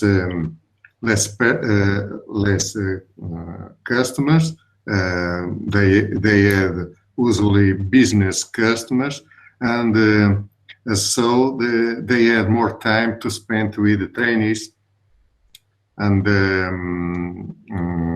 to work more intensively with them, and they keep the effort to keep the personnel and the trainees in the hotel because it was difficult, but they keep all the personnel and the trainees. Some of the trainees if doing their training at home, but some of the trainees, I think, I understand they've done the some training period at home in their own kitchens, but they have less fun than in the hotel. The hotel also have social workers to accompany the health because the pandemic trauma in this period, and it was a good work to the health is what I say. They have tested mandatory twice for the COVID twice a week. It's incredible, twice a week. They have the support of the social pedagogues, also to the students, to the trainees that were more difficult. They have just now 13 vet trainees and 4 trainers, and that's all. Oh, wow. So you're actually in time. Perfect. Okay. So yeah, as I was in this group, Jordi, for you, this was really one of the results that Frau Friedl said she would really like to keep the social pedagogues on to support the vet trainees after the pandemic, just to support them so they can do it better with whatever family background they come. So she really likes that one. And now breakout session number 4, business development and VET challenges in rural areas. And the perspective Mr. Maywald gave to you also on the phone, as he's government and couldn't log in through Google. You will do this, Jordior. You will start. You have the microphone open. So I put on the time and go. It was difficult because it was through the telephone, and Laura was frozen, and the presentation was cut. The Nimbus registration was cut after 5 minutes, but we finally understood something. Mr. Maywald explained the situation of Uckermark, is somehow a county near the Polish border, and is a rural area with a lot of agriculture. And he told us that population is aging progressively, and they don't have young people. And the words were, we need young people. So they don't have workers for the companies or people for settlements. So some years ago, they had a lot of appliance for vet places and no so much places. And now they had lower rate of applicants and a lot of places to fill full. So the companies, as I said, don't find workers, and even in the in this area, they offer the vet schools offer around 34 different occupations. Or young people is going out or don't want to come. So they want to give the opportunities to young people not to go out, and to other young people to come to this region. The actions they did till now is a platform with companies and institutions. They spoke during 5 years, and they finally made a document of agreement between all these actors to make more attractive to go there and to live there in this region. So they facilitate companies to settle there, and the companies receive some financial aid for special groups of youngsters, and they paid the half of their salaries during a period of time. These special groups of persons, he said, is agriculture, people working in agriculture, and people like that. I don't know if I lose something. No, I think you covered pretty much everything, Jordi. Is there anything to add from the group?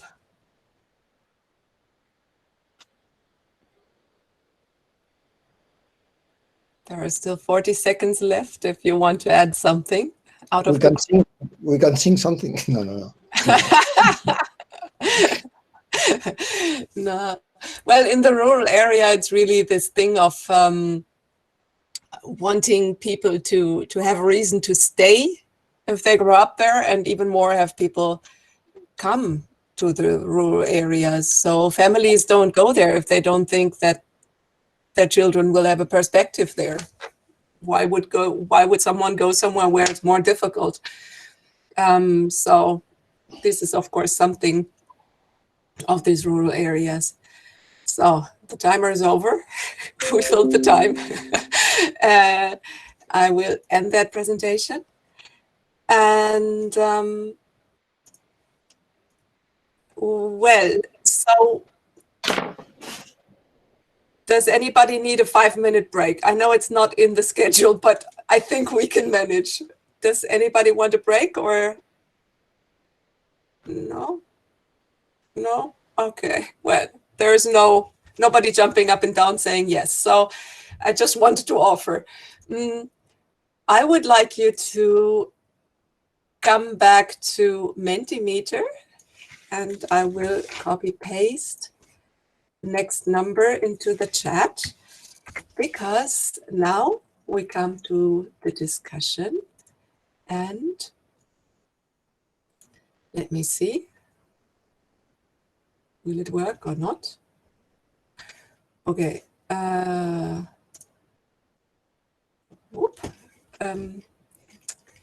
I still have to present. I haven't pushed that button yet. I had to do it on Mentimeter first. So the Mentimeter is coming. This time it's not just a map of words, but you get 4 choices.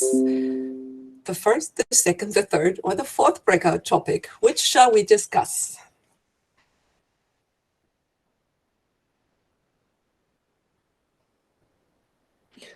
Sorry, Daphne, you open a new Mentimeter, or? Yes, I did, and I didn't push on, yes, it's mentimeter.com again, and I forgot to push send on the number. So that's the code. And yeah. Oh, I'm sorry. So it as many as you want.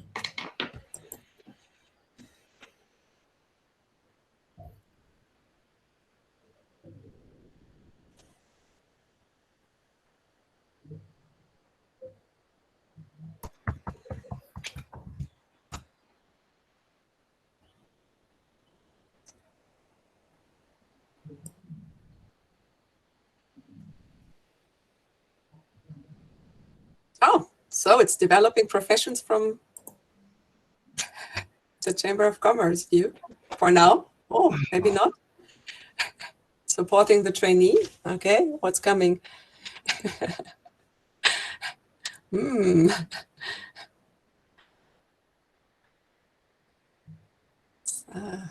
people are participating. There are still more decisions to come, huh? Down, I cannot do it. Okay, which do you want? Rural area development. Okay. We'll take note of that. I'll put that in, because I'm not putting one.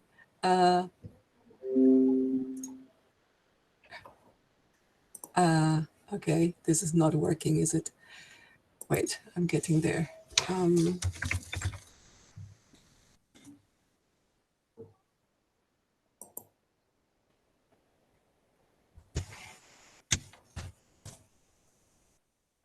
Something stuck.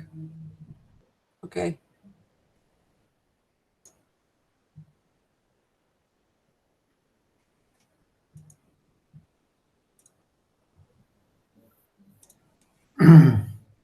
So, okay, that's sweet. I didn't know you get a heart. So,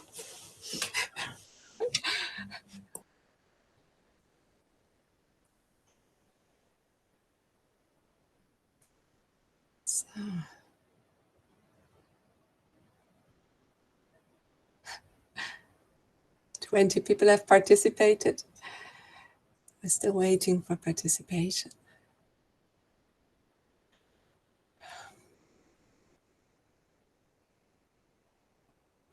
So, Jordi, it looks like you're gonna get what you want, but we'll see what's coming from the rest.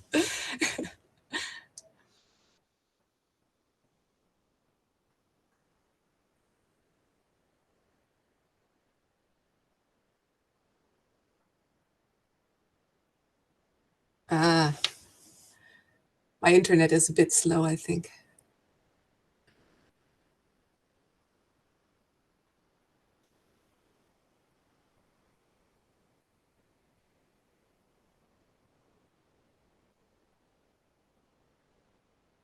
So 21 participants, 22. How many are we, Laura? I can't see. We are 37. Ah, okay. So yeah, I thought that was that number. 1 minute, yeah, 30 seconds more, and then we will start. Exactly. And then you get, yeah.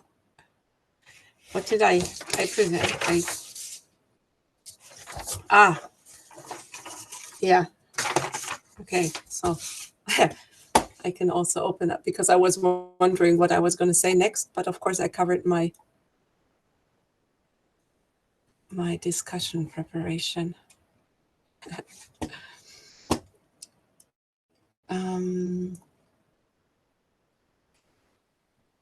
Okay.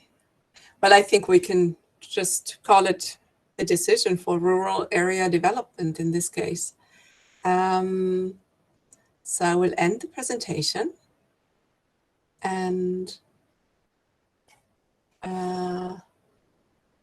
so talking about rural area development. So the challenges in rural areas are varied.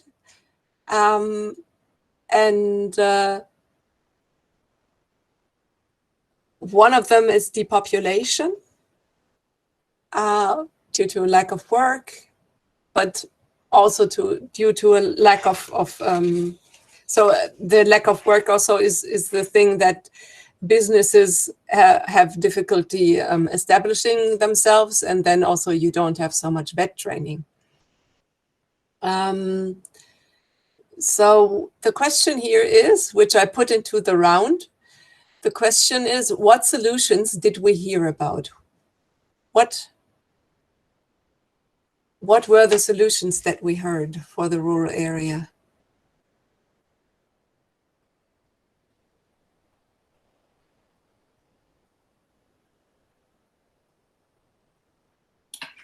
Daphne, Yeah. sorry, maybe before we should ask to participants why they have answered this. When I chose this. Yeah, because it's strange. In the registration form, there were not so many participants for rural area. It was the fourth breakout session, while now, after the meeting, it was the first topic. It was really strange for me. So why 17 people have chosen this one? Maybe that's a good question. I have my opinion. In my case, is because I didn't have a choice, because we have to choose another group. But in my first choice, it was to be in this group, rural areas, because our job is in rural areas. The main part of our job. Okay. Yes, Rosa, just to explain to the others, Rosa is a coordinator of EFA Galicia, and she's a partner of the FIFT project. So when we shared the 4 breakout sessions, Rosa and Jordi would like to supervise this breakout session on rural topics. So at the end, Jordi won. So this was, otherwise the other participant was participated in the breakout session selected at the moment of registration form. So just to clarify this aspect. Okay. And Laura, also my colleagues are distributed in the different groups in order to participate in the other groups, not only all in the one group, okay? Because all the topics are interesting. Yeah, of course. It's good to take all the input. So, but the thing is, the subject of this is problem solving. And so Jordi already basically summarized what was heard in the group of rural area development and challenges. But now the thing is, of course, so a lot of those things of the solutions for the challenges in rural areas are specifically for the rural area of Uckermark in Germany. And of course, rural areas often have the same challenges, but maybe not all solutions are applicable. So what can be transferred of what you heard? What can be used in your area, Rosa? Of what maybe Jordi summarized, if you... I think for me, is to coordinate the different stakeholders in order to provide solutions is the main way to proceed. Is very important. Is the key, because the solution is not possible to be a solution only provided by one sector. It's we have to coordinate and to yes, the different stakeholders. It's a good, I think it's a good start. Mm-hmm. Would this go for other regions as well, if we're talking to the other project partners and participants?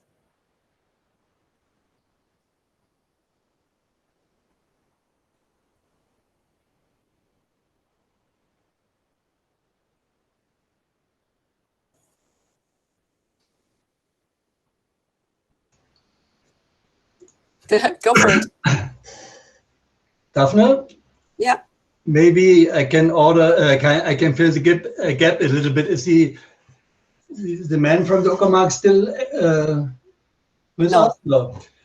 I know this region rather well, since we had some 20 years ago a branch office in Uckermark, and the region is very special since it's only 100 kilometers away from Berlin, but it's outside the Jordi, please help me. What is Cinturón de Jamón? You know, something like that around the big city. We call it Speckgürtel. Yeah. Yeah. So it's about the rich areas. The rich area around Berlin. It's very attractive, and but Uckermark is beyond. And yes, as I said, it's only 100 kilometers, but not attractive at all for young people. And we had the phenomenon some 10, 20 years ago that especially young girls left the region. That means not only the young girls, but also the next generation has left the region, since they went to other regions in Germany where they had better prospects to learn a profession, to make a professional career, than in this region. And it's the least dense region in Germany at all. So it's huge territory with very few population. And yes, and the problem is how to keep young people in this region, and not to have it in future only as a resort area for Berliners who have their family with their resorts and their house there and spend the weekends outside Berlin. How to make the region attractive to keep young people there. That is the big problem. Okay, so far.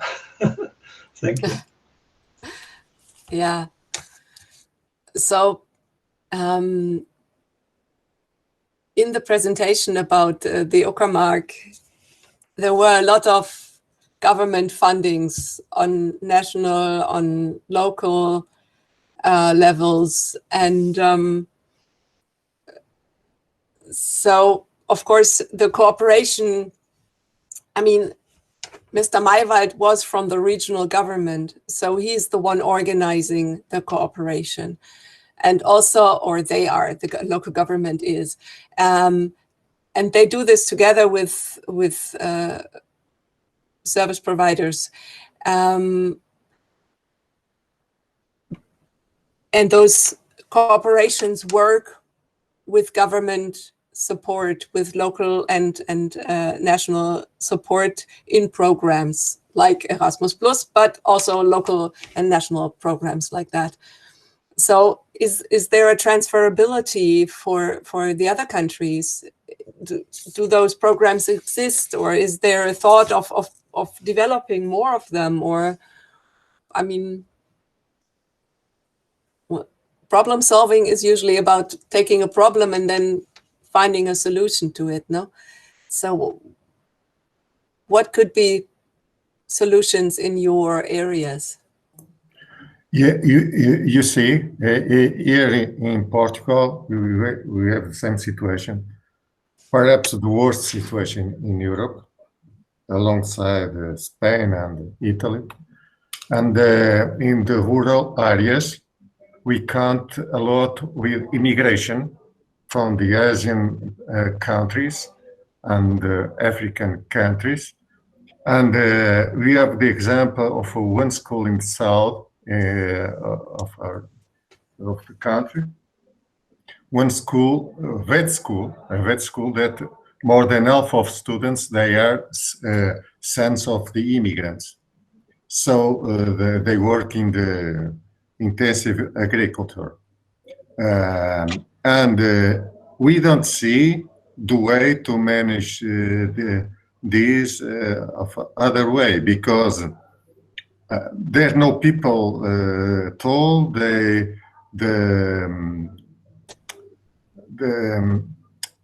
the sons of the Portuguese families, they want to go to the big cities, and the ones they stay in agriculture, they are very few, because the families, they have no kids.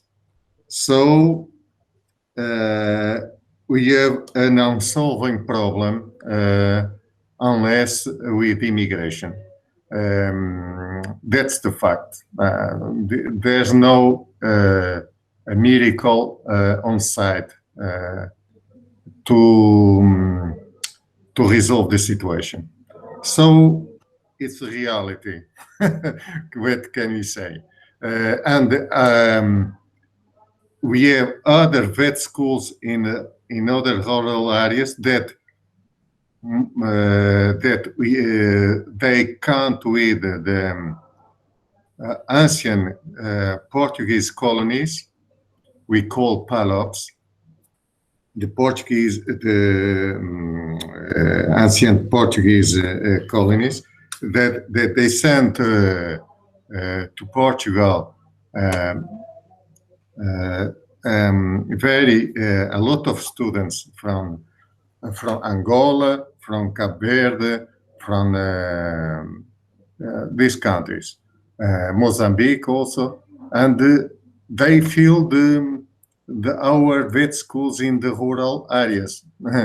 Because if there wasn't these students that they came from the African countries, these vet schools were closed. So there's no option unless this one, the immigration. And the controlled immigration, of course, but there's no miracle at all inside for Portugal at this moment. That's it. Thank you, Antonio. Jordi, you raised your hand. Yes. From my point of view, the starting point, without which we surely cannot advance, is that often is said that the population must be fixed to the territory, especially in the populated areas. Is very common to hear it, but we cannot force anyone to stay in a territory. We need to provide opportunities, as said before, for him, so that if he decides to stay, he will not be forced to leave. And from this point of start, the starting point, we can talk about what do you want, work, immigration, and so. But the populated areas is because there are no opportunities for people, especially for young people. And opportunities is not only money and job, it's also other things. We can talk about what kind of things. That's my opinion. Okay.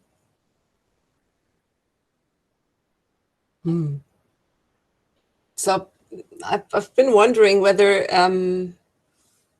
it would be a possibility to maybe organize an event or something like that for people to meet, but how would you reach them?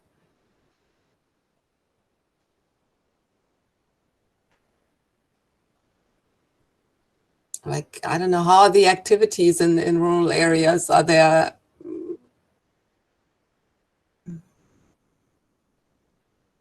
I really have no idea how activation goes in rural areas.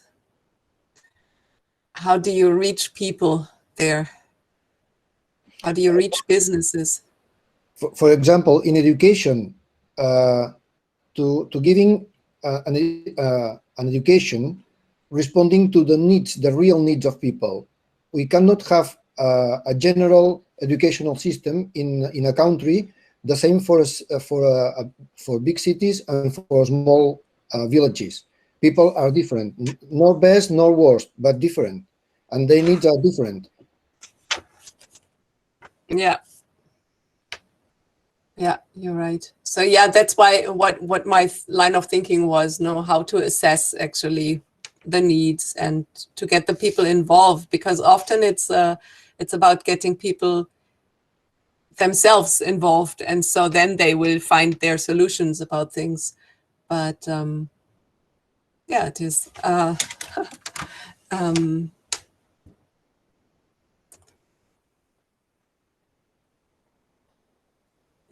don't know enough about Uckermark. Achim, do you have an idea what they do actually? They have, of course, business networks.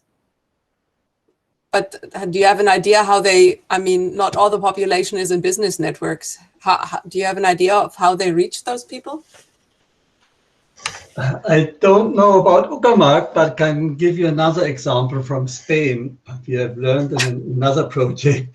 It was from Castilla-La Mancha, Toledo. They had a very interesting project. You remember in 2010, 11, many young people have left Spain because of unemployment, because of no future.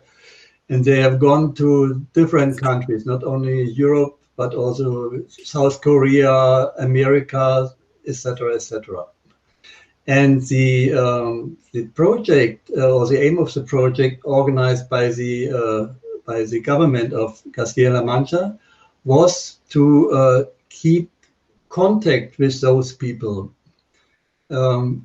to inform them about new chances, to new developments, and even if they didn't have any precise proposal for them to make them coming back home, but to keep the contact and to make them think about the idea to return later and to be in a permanent connection with their home region. I think it was very, very interesting. And yes, there was something in addition to the Mobi Pro I mentioned this morning. Yes, they came in the Mobi Pro. They came to Germany, for instance, and they studied or learned a profession. Also at Abacus Hotel, you have heard about today. And after finalizing the vocational training and having a job chance at home, they could come back and to work in the tourist industry in Spain. I think somehow to keep the contact with those people that had at the moment no chance at home, and yes, to keep them interested to return later is an interesting approach. Mm-hmm. Yeah, I also heard of Spain when I was there, they had this incentive for rural areas, for villages that were basically empty, for people to just go live there, and they would even get some money, I think, for living there for the first, I don't know, year or something like that. So yeah, so there are possibilities, but it's definitely not easy to develop rural areas. What do you think? Sorry, Daphne.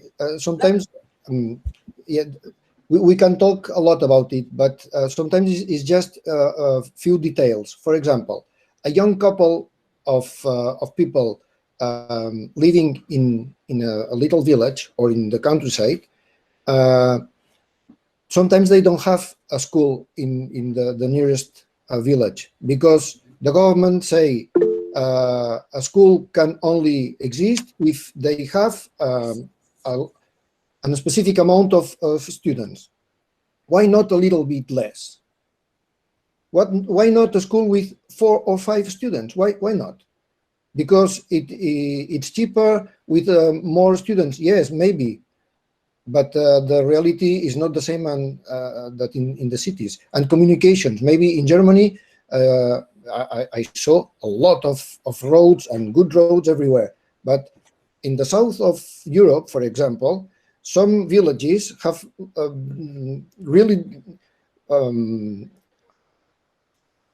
huge problems to go with the car to the main village to buy something, or maybe when you need to bring documents to the administration, sometimes you cannot do it by email or by the post. You need to go there. For example, for us, for some things, you have to go to Barcelona, 1 hour from here, and we are a city of 40,000 people. And can you imagine what happens with very small villages? It's not easy. It's a lot of little things together that make it difficult. It's not one. Yeah, it's not only mobility, it's not only the availability of services. Yeah, Achim. Yeah, coming back to Uckermark now, the magic word is digitalization. We have heard today that it's not possible to work with Google in Uckermark, and it's also a problem in Berlin, it's a problem in all Germany. So we are lagging behind a lot in digitalization. And if you look at countries like Denmark, which is a rural country, it's a rural country with a lot of islands, or Estonia, you see what is possible also in rural areas. So it's not necessary to go to a city for work. You can do a lot from your home. Home office is a new word that appeared during the last year in a special pandemic situation. But we see that it is possible to work in a village, to make a work for a company that is far away, and it's not necessary to move from a small village without job opportunities and to go to bigger cities. So very much can be done with the help of digitalization. And yes, in Uckermark, for instance, a very big example, you have a lot of white dots, which makes it also very difficult for enterprises to do their business there, since they have no stable internet access. That is something that has to be done in Germany in a hurry. Yeah, definitely. So thank you for this. I think we've kind of diverged from the topic of vet training and developing rural areas, but let's come back to this. Go back to Mentimeter, please. I have one more. No, I actually have 3 more slides of this, but this is the first one. Let me present.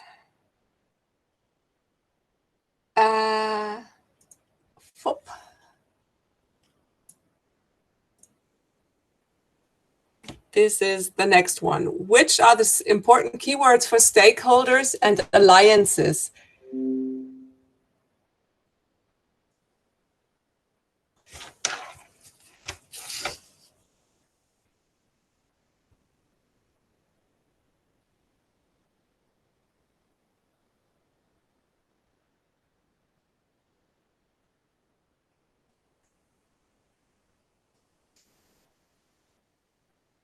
So I sent the number.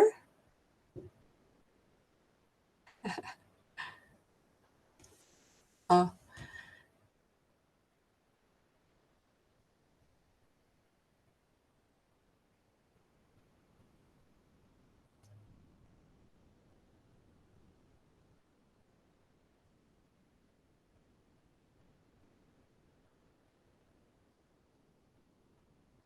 Hmm.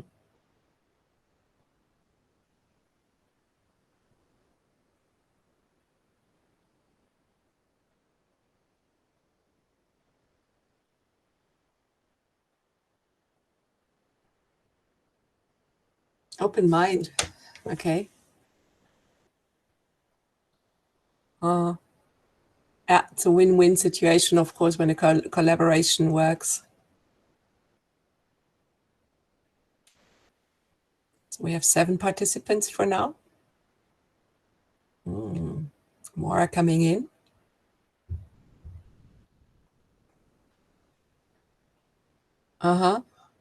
So different solutions and a focus on needs.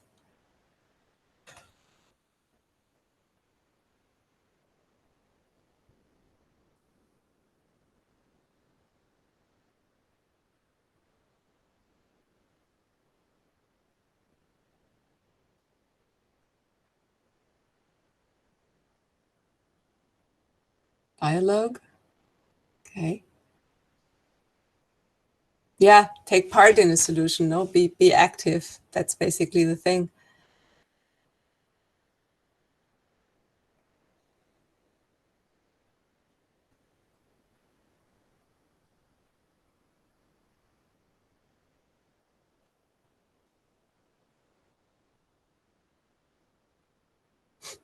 Patience. Yeah, doesn't life need a lot of patience? That's very philosophical. Mutual trust.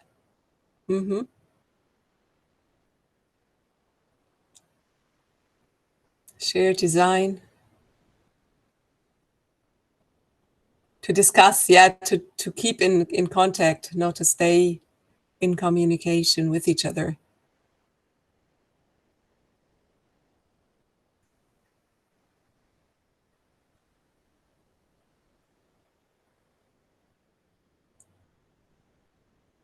So we're back on the vet training line of thought. What do the trainees need? Of course, commitment, customization of training.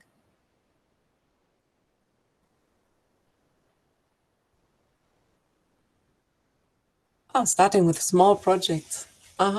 Yeah, small steps and patience.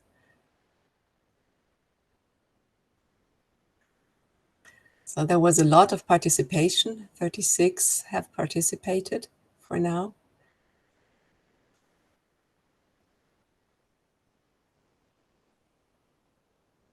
It's a very lovely summary.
Okay, so thank you for the input on this one. I have 2 more, but I have to give you a different number for those. So this is a nice one. We'll look at it in a moment again. And I'll present first of all, and send you the next number. Whoa, okay.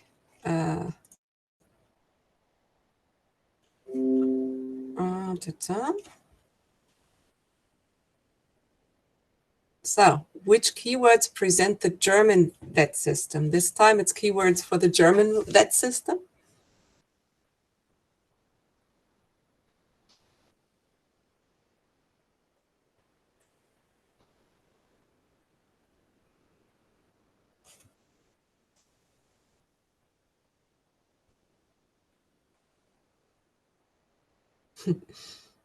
After that, there's one more slide. Then we can look at them together.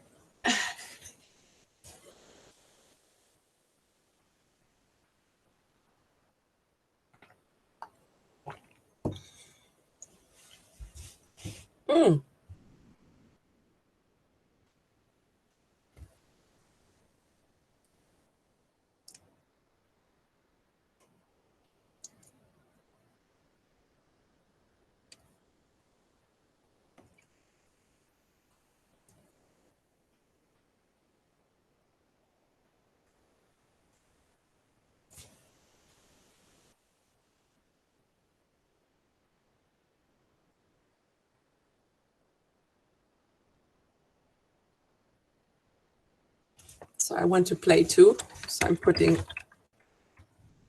mine in.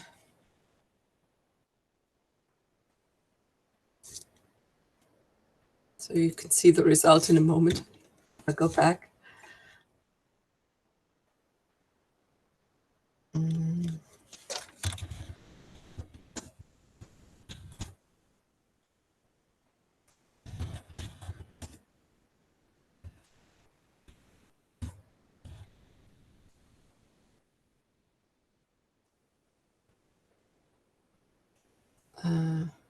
Nope, here, we're coming.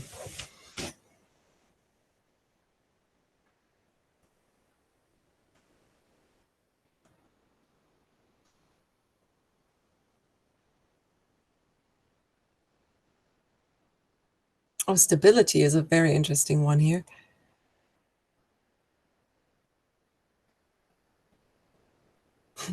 Regulation with its good and bad sides. Co-responsibility.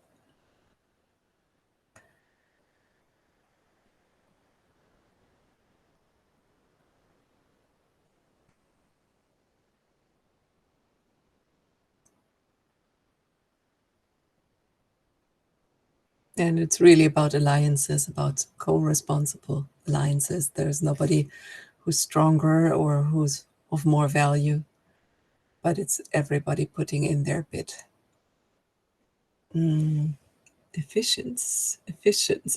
Effective. So we have a lot of effectivity.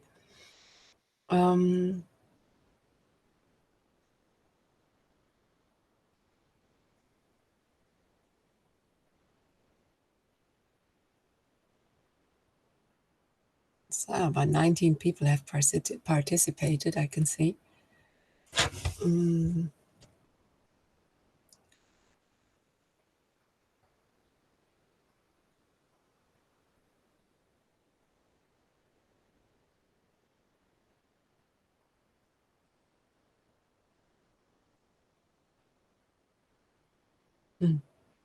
Okay.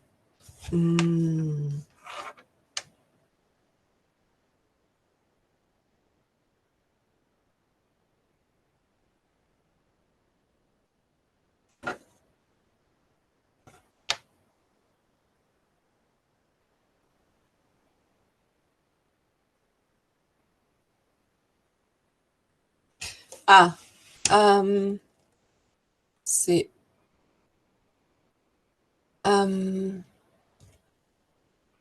Oh, sorry. Yes, now I'm getting there. I would like to show you the next slide now, because I'm kind of, I forgot the time. Sorry, people. So, wait, what am I doing?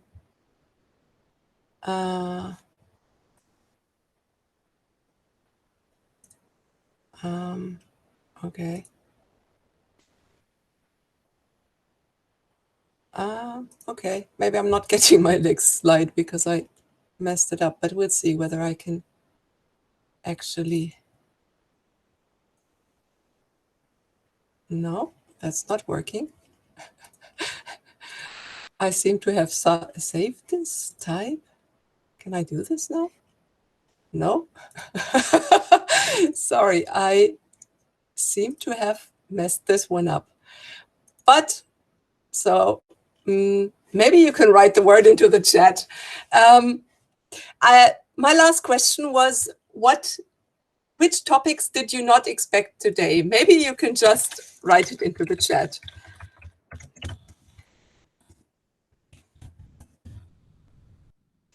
If there was anything.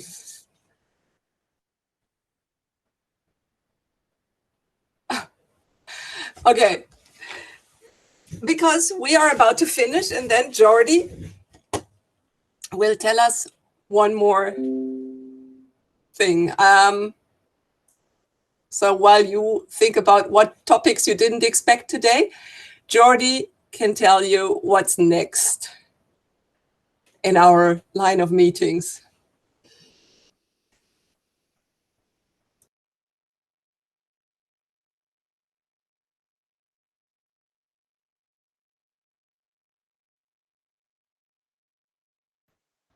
Your microphone, Jordi? I know very well how to share my screen. Let me see.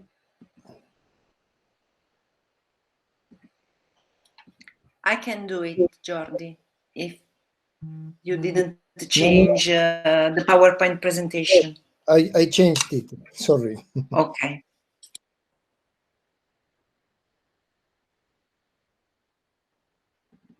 Yesterday I tried it, but not possible now. I don't know why.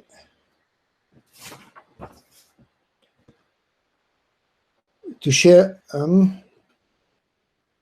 Laura, how can I do it? Present. Sharing it now Yes. on the right side. If you want, I share what I have. And No, the full screen. But window, is it if it is possible? Oh, okay. But you can also possible to share the screen. I don't know why. Go for it.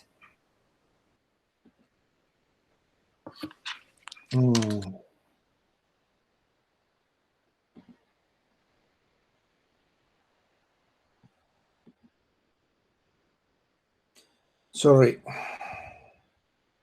Jordi, we are losing the people. If you want to invite them to the next meeting, you should. Yes. Be faster, please. You can share. Right. Lunchtime in Italy. I start and you share the screen, okay? So, not yet. We cannot see anything at the moment. At least I cannot see. No. Share. Go share. You can share your presentation, Laura, please. Yeah, I will share. Okay, I start. So as planned, at the end of June and beginning of July, we will have the last session of the Erasmus Plus project. The activities will take place for 3 consecutive mornings, 3 hours for each morning, on June the 30th and on the July the 1st and 2nd. This time the sessions will be open to more people than in the previous 5 sessions.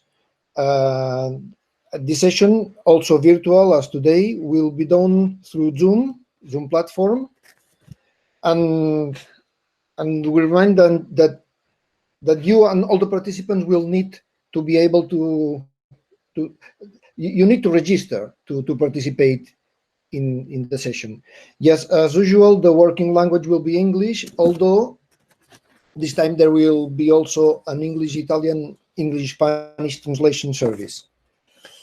As for the program, we hope to have it practically finished in the coming weeks. Now, however, we can anticipate the draft. On Wednesday, we will present the reality of Quintana's school, the location, the environment, the facilities, the training specialties that we are giving, the people involved, students, teachers responsible for internship, families, authorities, etc. The intervention, there will be some interventions, and these interventions of different actors will be both recorded and live through the platform, and there will be the opportunity to interact with those present, making questions and so. On Thursday, will be the day dedicated to the experts. The wall of education will be discussed, focusing on the most relevant aspects of alternate training system, also known as alternation, to shorten. There will be working groups as today, as has been done today, and it will end with a polling and the discussion on the topics covered. And finally, on Friday, we plan to dedicate it to remembering the good practices shown during the project sessions in the different countries. Each partner will give a short explanation of 10 to 15 minutes, if possible, with examples. And then there will be a synthesis of what has been learned and experienced in these previous 5 sessions. After that, there will be the intervention of a recognized person in the field of education, to whom we will open the floor to talk on the main topics of the project, and we will ask him to give us his point of view on the future of alternation. At the end, there will be a small closing act with the presence of some authority. But unfortunately, this whole program will be orphanate, if you permit me the word orphanate, from meetings between sessions, as you know, informal talks at the table, and strengthening relationships with beers, or by toasting beers, or in this case by savoring the typical Catalan sausages, as I promised you in the first session in France. Do you remember? But don't worry, these aspects will be pending in case there is an upcoming project, I hope, and let's see. So until 6 weeks from now. Thank you very much.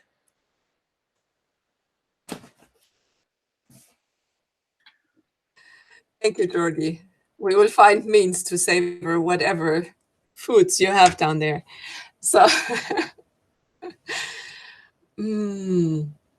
okay. Laura, do you have anything to add?